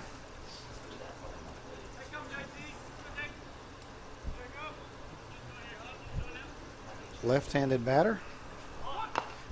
Attempts to bunt. That one is fouled at the plate. 0-1 the count. Well, again, there's a lot of things open 24/7 in our community, and a lot of places will still be open when we leave here. So I think you guys can find something.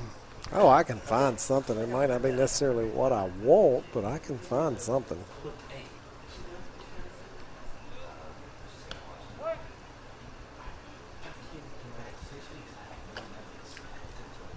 Teston awaits the pitch. 0-1 count, 1 out. Top of the 8th inning here. That one is fouled back behind the screen. 0-2 the count.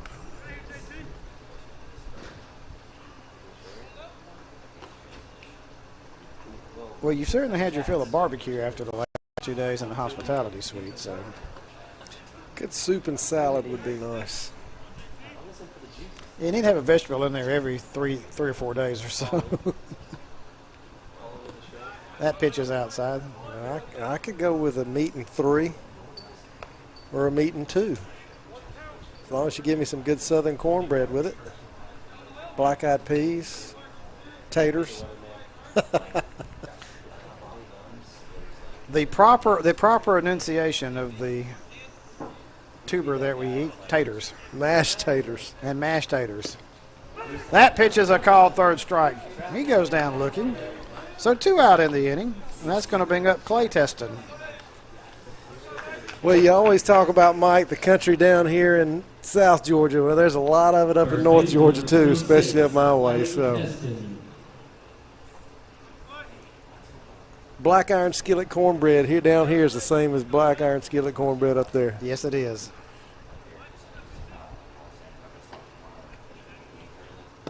And if it doesn't have those little black flakes when it comes out there, then it's just not done right. It's got to have that on there.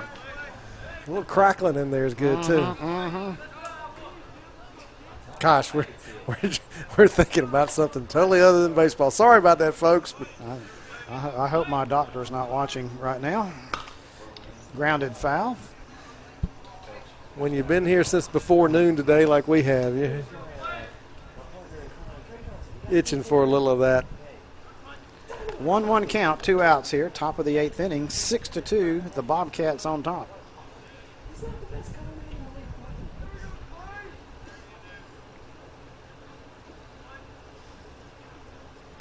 That one has popped up.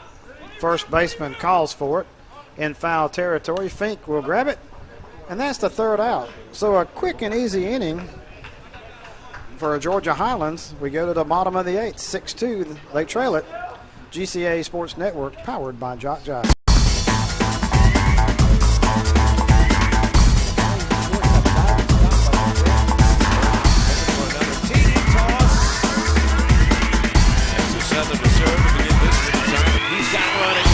Midfield kicks it in, 40, got one guy to beat, and he beats him easily into the end zone. One right here, one outside, not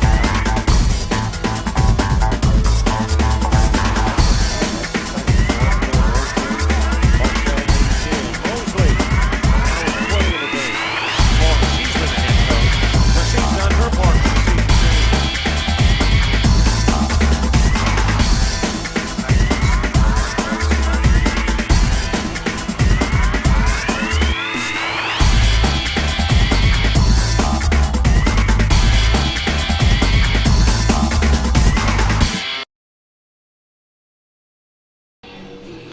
Bottom of the 8th inning here. 6-2, East Georgia on top.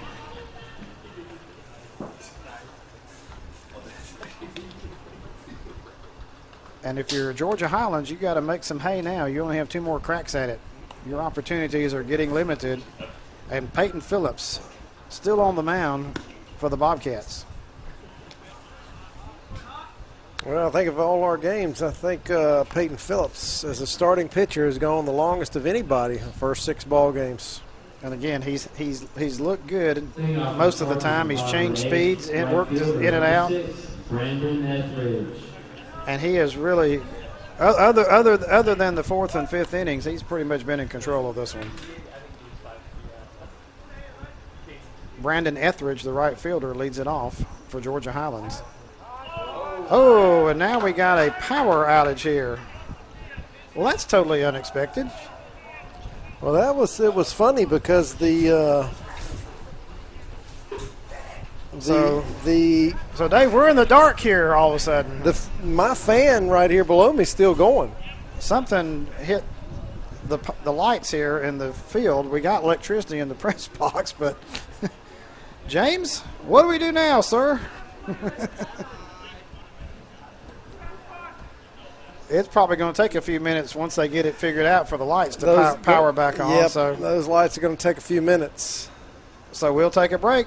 We got a power outage here. GCA Sports Network, powered by Jock Jive.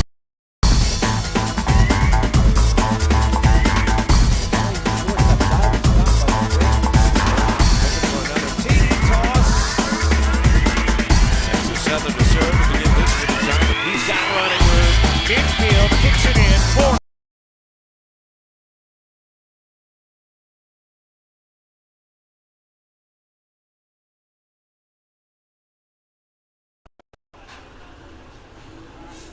It's probably a transformer.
All right. Folks, what we've got, we're going to have a suspended ball game. Unfortunately, the two banks on each power pole will not come home, and we feel like, especially the one at home plate, being a potential safety issue for our ball players, we don't ever want to put our ball players at any undue risk. So what we're going to do, we're going to suspend the ball game right now, and we'll pick it up tomorrow morning at 10 o'clock at the bottom of the 8th inning, right where we suspended it. Sorry about that, but there's nothing that we can do. It's just up to the power. Thank you. Commissioner David Elder announcing to the crowd that this game is going to be suspended. And we will pick it up at 10 o'clock in the morning here. We're exactly where we left off in this one. We'll be in the bottom of the 8th inning. It'll be 6-2 East Georgia on top. And that's where we're going to end tonight. So we'll be back in the morning at 10 o'clock to pick this one up, and then we'll bring you the other scheduled games as they start at 12 tomorrow. So that's what the plan is. Unfortunately, two banks of lights will not come on. And again, as you heard Commissioner Elder say, it's a safety issue with the one at home plate. With guys throwing in the 80s and low 90s, it's a potential health hazard there. So you want all the best lighting you can. So a good decision. Again, no sense of putting anybody in harm's way. Again, it's a shame we were so close to ending it, but hey, that's what happens here sometimes. You can't control what may happen on the electrical grid, and we're at mercy of that here with two banks not working here. So game will be suspended. We'll pick it up tomorrow at 10 o'clock, 6-2. Here's your score, East Georgia leading Georgia Highlands. And that's going to be the story here from Cavalier Field here at Darton State College. So these two teams live another day, even it is for just an inning and a half for one of them. But that's what we're going to happen. So for Commissioner David Elder and James Crenshaw, our technical engineer, Marcus Devine, our cameraman, this is Mike Flowers. Hey, we'll see you tomorrow morning. GCA Sports Network, powered by.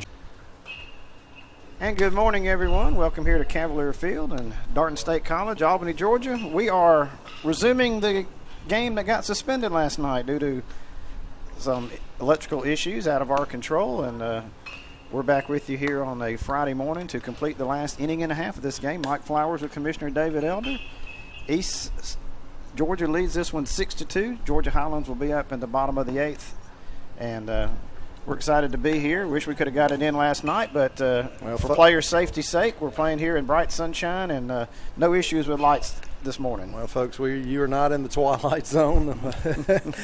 we were in that last night for a little bit. We did not automatically just skip 12 hours with some type of time warp travel or anything. Just like Mike said, we had an issue with the lights, and $4,000 breaker panel in there is fried, and so there's no way we could have got it going last night. We did, have two poles out, two banks, and one of the most important ones was the one right behind the third base dugout, and I was standing out there at home plate, and I tell you what, even in my prime, I wouldn't have wanted to stand it up there with somebody coming in the upper 80s and 90s, and yeah, you could tell from this angle it was very dark over there toward the third base dugout, and it was dark in the outfield out there too, where that one bank was at. But down here, especially take at bat, you want full range of vision. You want the best lighting you can get, and it's not worth taking that risk with our kids when they, both of them were here last night. We'll just come back and that's why we're here right now at 10 o'clock. So we'll get started. So leading off will be Brandon Etheridge. Now on the mound is number 16, Hunter Bragg for East Georgia. And that may, again, Peyton Phillips was cruising yesterday in his ball game, so he had gone 7 complete innings in this one. So now we'll see if Georgia Highlands can get to the East Georgia bullpen here. And Peyton Phillips had probably turned in the best pitching performance of the tournament so far last night. So the first pitch from Bragg is low in the dirt, 1-0, and we're starting the 8th inning about 12 or 14 hours later. That's a long break between innings there. That's what you call a long delay. Glad you joined us this morning on Jock Jive. James Crenshaw, technical engineer, out here early getting everything going. Well, we got a full day, 3 more games after this one. You and I both know James Crenshaw is not a morning person, and I stuck my head in the production truck. I said, "Good morning, sunshine." Morning. Yeah, there was a little growl coming out of there when I stuck my head in there. So Big Bear James. That's right.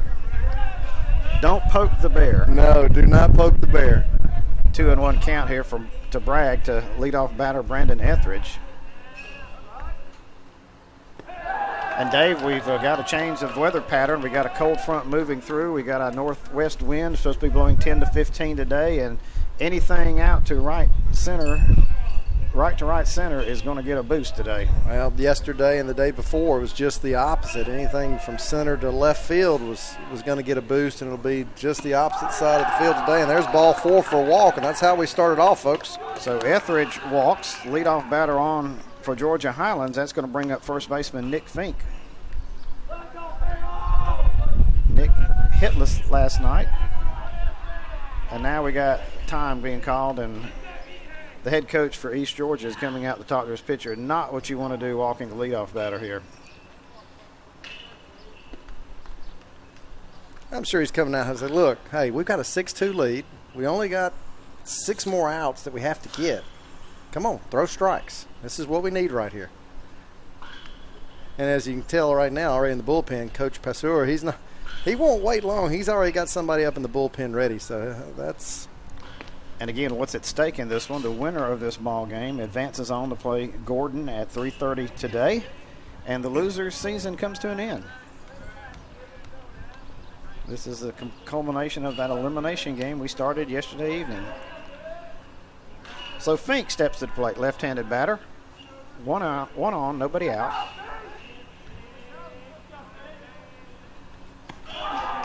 That pitch is high for a ball. So again, Hunter Bragg needing to find the strike zone here. Bragg's a freshman out of Thompson, Georgia.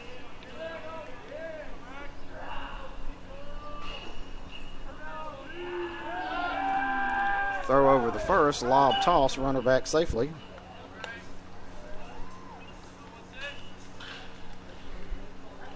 Again, both of these teams would have liked to have finished this up last night, but again, the situation would not allow it, so that's why we're here at 10 this morning, completing this one. Popped up. Third baseman gives a look. He's going to squeeze it, and that's the first out of the innings. And you know what? That wind kept that ball in play. That would have been out yesterday, but as you see the flagpole, the flag is Old Glory is standing straight up, so we've got a pretty good wind. You probably hear it every now and again in our field mic or our mic. And again, a day of lower humidity, and the wind will be kicking all day. So that's going to make for some interesting ball as we go through the next 3 games here. It'll only get stronger as the day goes on. 1 out now. And that is popped over the first baseman's head, and that is just foul. Got out of play there. Well, Daniel Gooden almost dropped one in for a base hit. 2 years ago in Grand Junction, we had probably 40 mile-an-hour winds. And if you got any ball in the air, it was just like watching a circus event. You didn't know what was going to happen, and it made for some interesting ball games, that's for sure. Bragg looks in, gets his side. Runner gets a small lead from first. He's not going. That one bounces up there, and he'll advance to second. Well, that pitch was only about 55 feet thrown. Catcher had no chance at that one.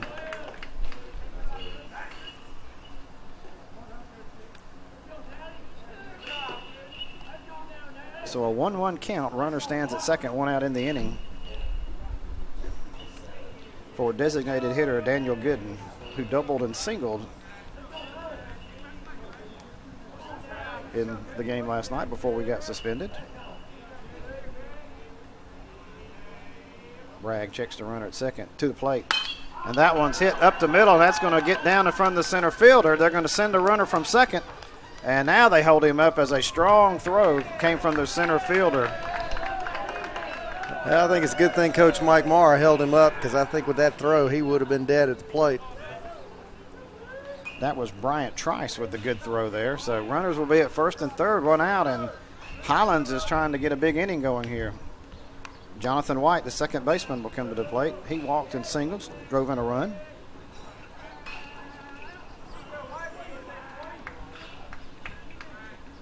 So Hunter Bragg in a jam here in the bottom of the 8th. 6-2, East Georgia leads it.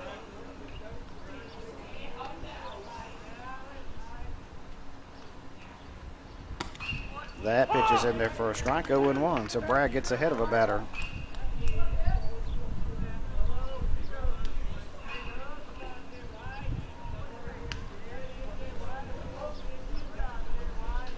Bragg looks in, checks the runners. Now to the plate. He bounces another one up there. Good stop by the catcher. Ben Hockensmith behind the plate.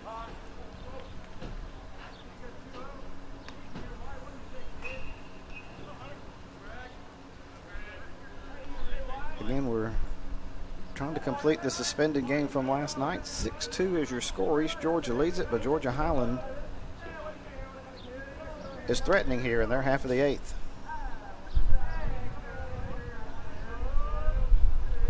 Bragg's pitch. Just a bit out of the zone. 2-1 to count.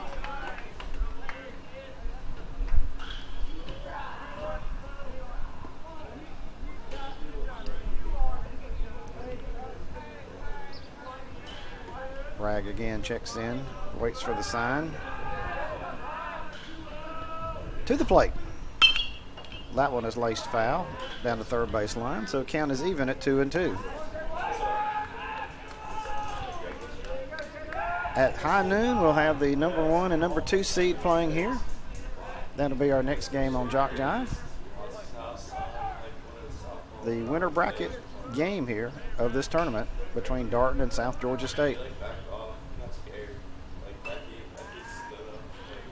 Bragg again looks in and delivers. That one is grounded foul over the third base dugout. Still 2-2.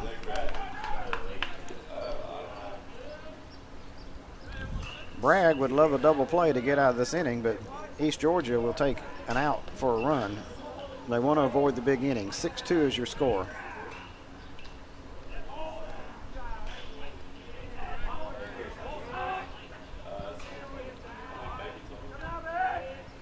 To the plate. Again, cut on, fouled at the plate. So Jonathan White staying alive here.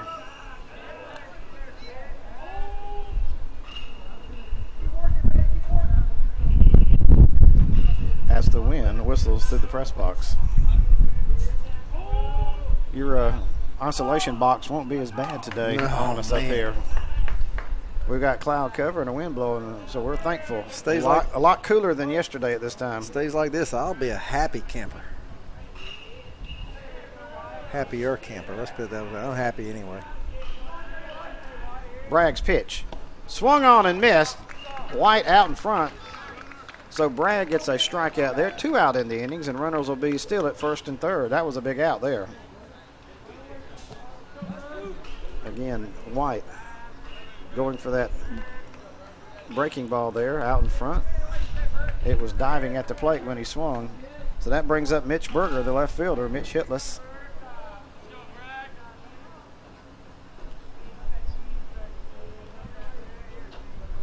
Runners get their lead from first and third. Here's the pitch. That one is low.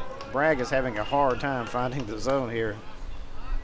That one bounced 3 foot in front of home plate.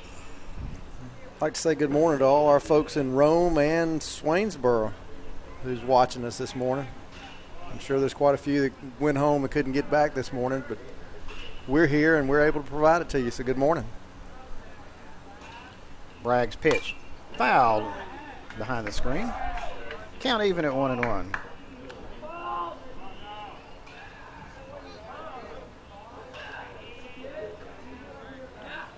Two outs. 6-2 is your score. Runners at first and third. Hunter Bragg looks in, gets his sign from Hockensmith to the plate. That one high pitch off speed.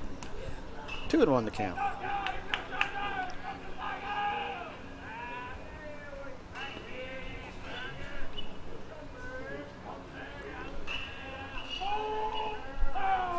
Bragg looks in. To the plate. That one is high. 3-1 to count. One more bad one and the bases will be loaded, and that'll bring up the tying run to the plate. And you know that is not what East Georgia wants to see.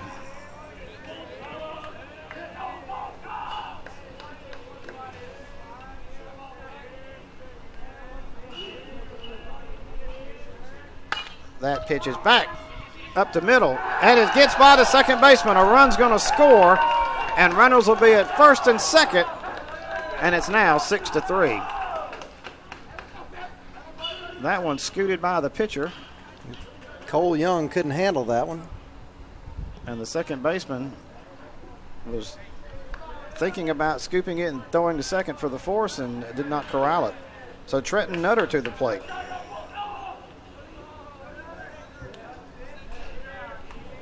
(6-3) is your score. Nutter represents the tying run here.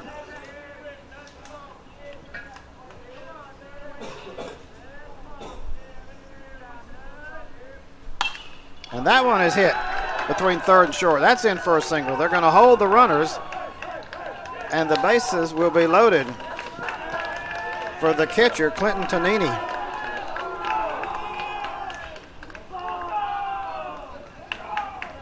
So now if you're the coach of East Georgia, do you let him pitch to one more or do you take him out here? I think you take him out right here.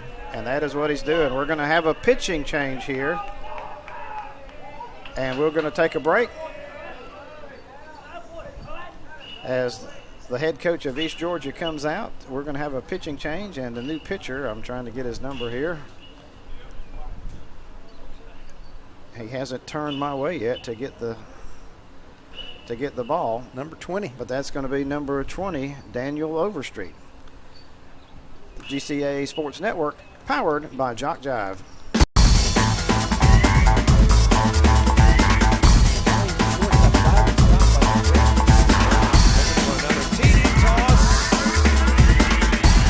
Southern to serve to begin this inning. He's got running room. Infield kicks it in. 40. Got one guy to beat, and he beats him easily into the end zone. Watch right here on TopTime.com.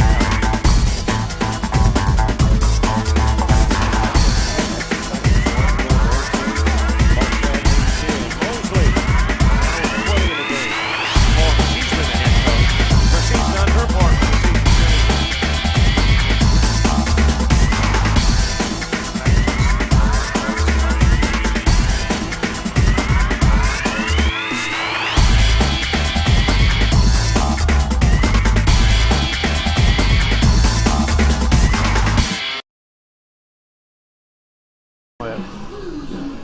Back here live, a pitching change. Daniel Overstreet, a 6-foot, 180-pound freshman out of Swainsboro, Georgia, is in on relief of Hunter Bragg, and Hunter just could not find the strike zone here. The bases are loaded, and Tonini will be at the plate here.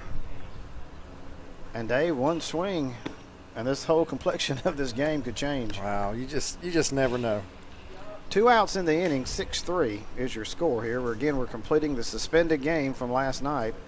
And again, there's action in the bullpen of East Georgia as Gerald Alcoyne is up, warming up now. Well, so Clinton Tonini, he walked and singled in the game, scored a run. He has a chance to make something good happen here for the Chargers of Georgia Highlands. Coach Passeur will throw anybody right now because you're in a survival game. You've got to get 4 outs, and so you just want to get to 3:30 ball game this afternoon. That pitch is in there for a strike, so Overstreet ahead in the count, 0-1. So anybody that can throw a strike and get an out, that's who they want up there. Tonini, right-handed batter. Swung on and missed. He's down in the count, 0-2.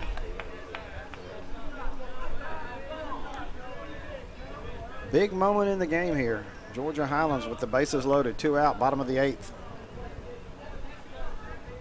Chargers are ready to get out of the stalls right now if they can.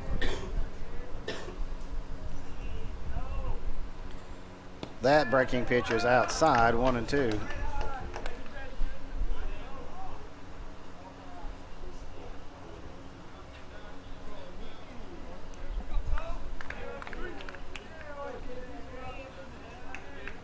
Tonini waits.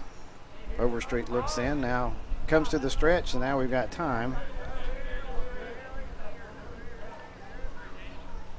So Overstreet again looks in.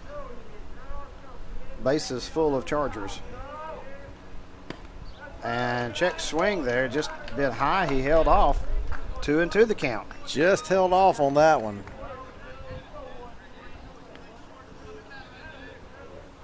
Well, now if you're Overstreet, this is the pitch you want something to happen on. You do not want to go 3-2. 2-2 count. Cut on and missed, and Tonini goes down swinging, and Overstreet comes in and strikes out his batter, and he's going to get a big hand from the dugout there because that's what the doctor ordered for East Georgia. Boy, he came in a clutch situation and got the outs they needed. So Georgia Highland, they do score 1. They strand 3. We go to the top of the ninth. 6-3 East Georgia on top. GCAA Sports Network, powered by Jock Jive.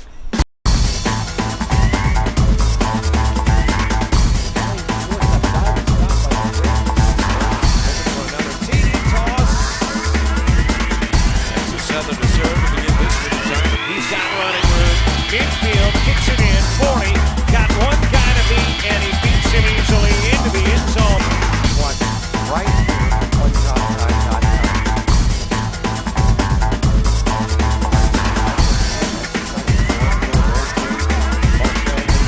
Mosley now with 20 in the game. Long as she's been the head coach, but she's done her part for the season.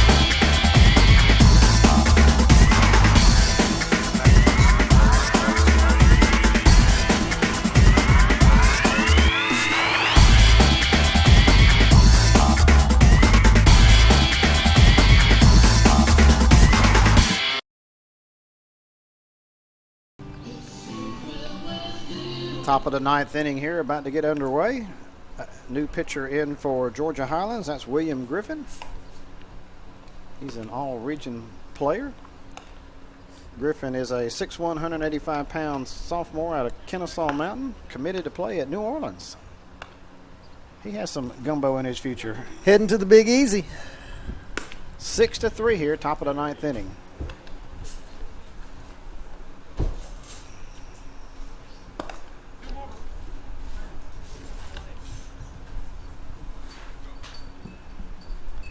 Again, we're completing the suspended game from last night.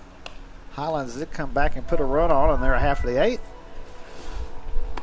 And now if you're Griffin, you hold them right here and you hope your bats can do something in their half of the ninth. And we've moved up to the A team here in the press box with Coach Boone Webster. He's coming over to take over some duties, and he's smiling, and we're both laughing about this. But if you've ever been in junior college athletics, man, you might have an official job title, but that's probably the least that you do with everything else.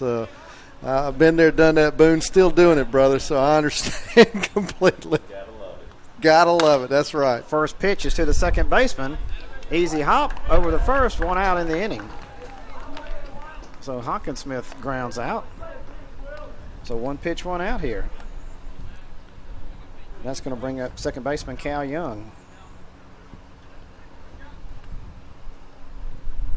Yeah, in the sector where I worked at, that was called Other Duties as Assigned. That's still, and we had 9 million of those other duties as assigned. It still is. I guess since it's Coach Webster's first time up, we'll have to train him on when we got to cut the music off when you come back live, so we don't get our games banned on YouTube for copyright infringement.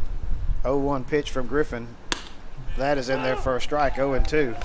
Boone, they did that to us in basketball. They pick up the music being played and they block the video once we upload it. So 0-2 pitch fouled out of the screen, out of play. We'll do it again. So we don't want to deny our viewers the opportunity to go back and watch the archived action from the GCAA. So that's what we do. Well, see, in basketball, that's extremely hard because they're playing music all the time. Oh yeah. I mean, that's just, it's difficult. I'm not going to say what I really think about it. That pitch is outside 1-2. Well, if Boone stays up here long enough, he'll be our assistant production guy. We'll add another job title to him. The 1-2 pitch from Griffin. That one's hit on the line to the third baseman. Line drive out. 2 out in the inning. Brandon Bell, Johnny on the spot. Well, Mike, I'll bring this up again. I hate that we had to complete this game this morning just to go 9 outs, but there was just absolutely no way we could safely get the ball game in last night, which I felt safely, and there's strike one there. But with the damage that was done, from what I'm being told, to the circuit box, there was no way it was going to happen. That one's skied foul out of play down the right field line. And as you can see right there behind center field, the truck is still there. So I'm sure he has guaranteed Coach Hemmings that we will have lights tonight. So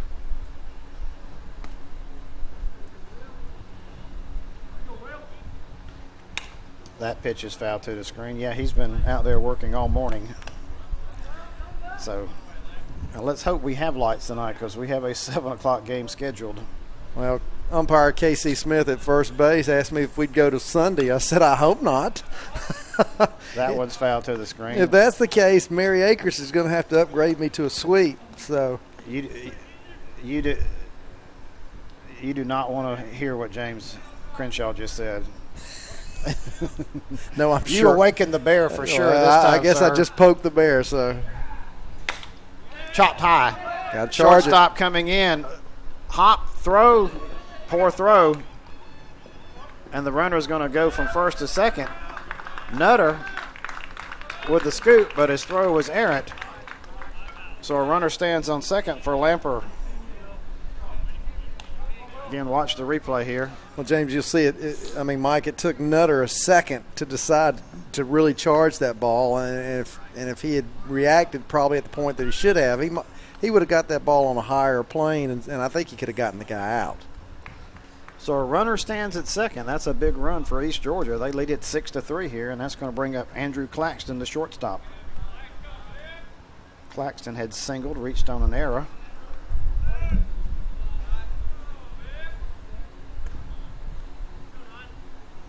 Two outs in the inning.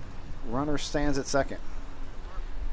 Griffin delivers, and that pitch is in there for a strike. Popped the mid of the catcher.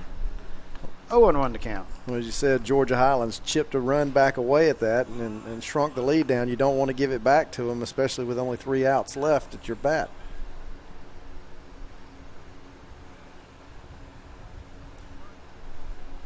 And that one is up to middle. Nutter could not handle it, and that's going to score the run. And Lamper comes in to score at 7-3.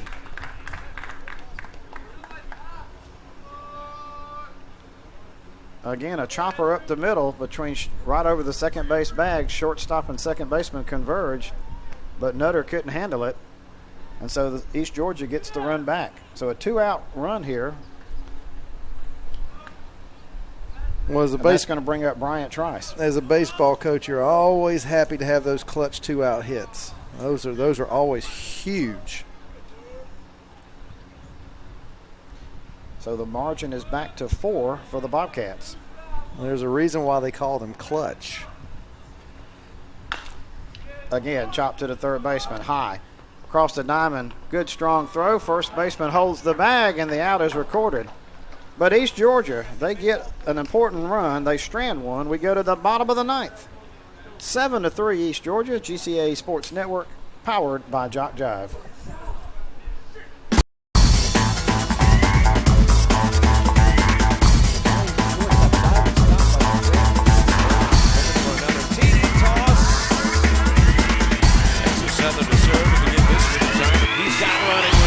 Infield kicks it in. 40. Got one guy to beat, and he beats him easily into the end zone. Watch right here on TopSide.com.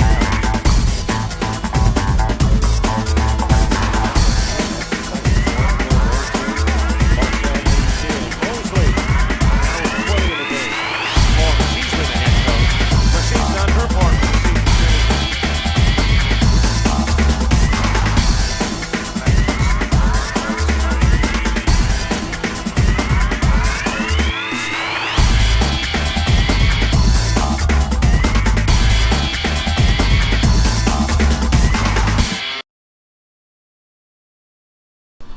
Bottom of the ninth inning here. Daniel Overstreet trying to save it here for the Bobcats of East Georgia so they can advance to play at 3:30 today.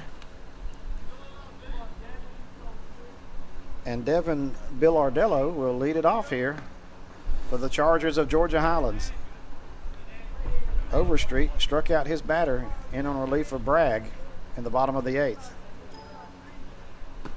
That pitch off speed is just out of the zone. 1-0 the count. Again, at high noon, we'll have Darton and South Georgia State.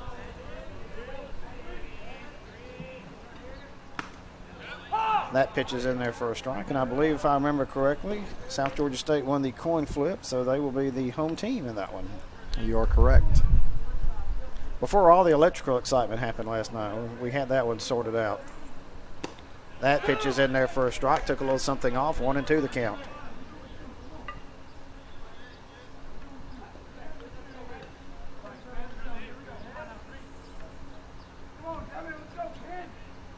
Overstreet looks in to the plate. That's one skied to center field. Center fielder drifts in, now goes back and squeezes it for the first out. Trice makes the play in center field. So now that brings up third baseman Brandon Bell. Well, David, the only people who are probably happy about last night's electrical problem are the electrical company who's repairing the job. So I would agree with you. We weren't happy. The coaches weren't happy. The umpires weren't happy. I mean, unfortunately, it really affects to somewhat the pregame preparation of Darton and South Georgia State as well. But, hey, when you're dealing with athletic events, you have your plan A, and that's what you're hoping everything goes perfect. But you better have plan B, C, D, and E in your back pocket to pull out. Out in front of that one, 0-2. Well, most importantly, it kind of messed up James Crenshaw's pregame routine, too. So that's sleep, isn't it? Again, the Bear had to get out of hibernation a little early this morning. That pitch is high. 1-2 the count. Well, everybody's clock and schedules are different. I know Casey Smith, first base umpire. He's like our baseball assigner. His clock, he's up till 2 or 3 in the morning. So this was Overstreet's pitch. That's one in the center field. Right field and center field converge, and Trice makes a great play there. A running catch there, and went all the way into right field for it. Well, so 2 out in the inning. The wind was blowing that way, Mike, just as you said earlier. Exactly that direction. So that probably took him an extra 10 yards. So it's now up to Brandon Etheridge, 2 out here, bottom of the 9th. East Georgia 1 out away from advancing the play at 3:30 today. Overstreet looks in to the plate. That one is high, 1-0 the count. Yeah, you saw right there how the wind will be affecting balls later on today. You get it up, it's going to ride a little bit into that power alley in right center. Next pitch. Check swing in there for a strike, 1-1 the count. 7-3, East Georgia on top, 1 out away from advancing.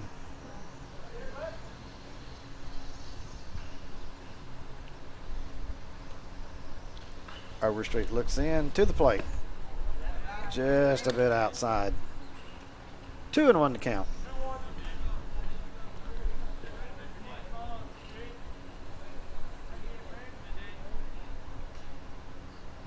Overstreet's next pitch. That one gets in there for a strike. 2-2 the count. 2 outs in the inning. 1 strike away is East Georgia.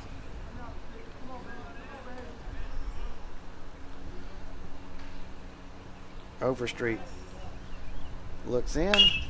Grounded to the first baseman, down on one knee. He's going to run to the bag, and that will be your ball game. And East Georgia has advanced. They win this one 7-3 in our suspended game over Georgia Highlands. So East Georgia will play Gordon at 3:30 today. All right, James, we took care of this about 12 hours late, but as they say, better late than never, and we got this in. So, hey, we are officially down to our Friday ball games. At 12 o'clock, we've got the Battle of the Unbeatens, number 1 seed Darton State, number 2 seed South Georgia State. 3:30 ball game. We got an first elimination game. We got Gordon and East Georgia State, and then the loser of our 12 o'clock ball game and the winner of our 3:30 ball game will play at 7 o'clock tonight. So, guys, we got a lot of baseball today. Come back and join us at 12. We'll be here. We hope you'll be here, too. And that's it from the GCA Sports Network. For James Crenshaw and David Elder, this is Mike Flowers. East Georgia wins at 7-3. We'll see you back at 12. GCA Sports Network, powered by Jock Jock.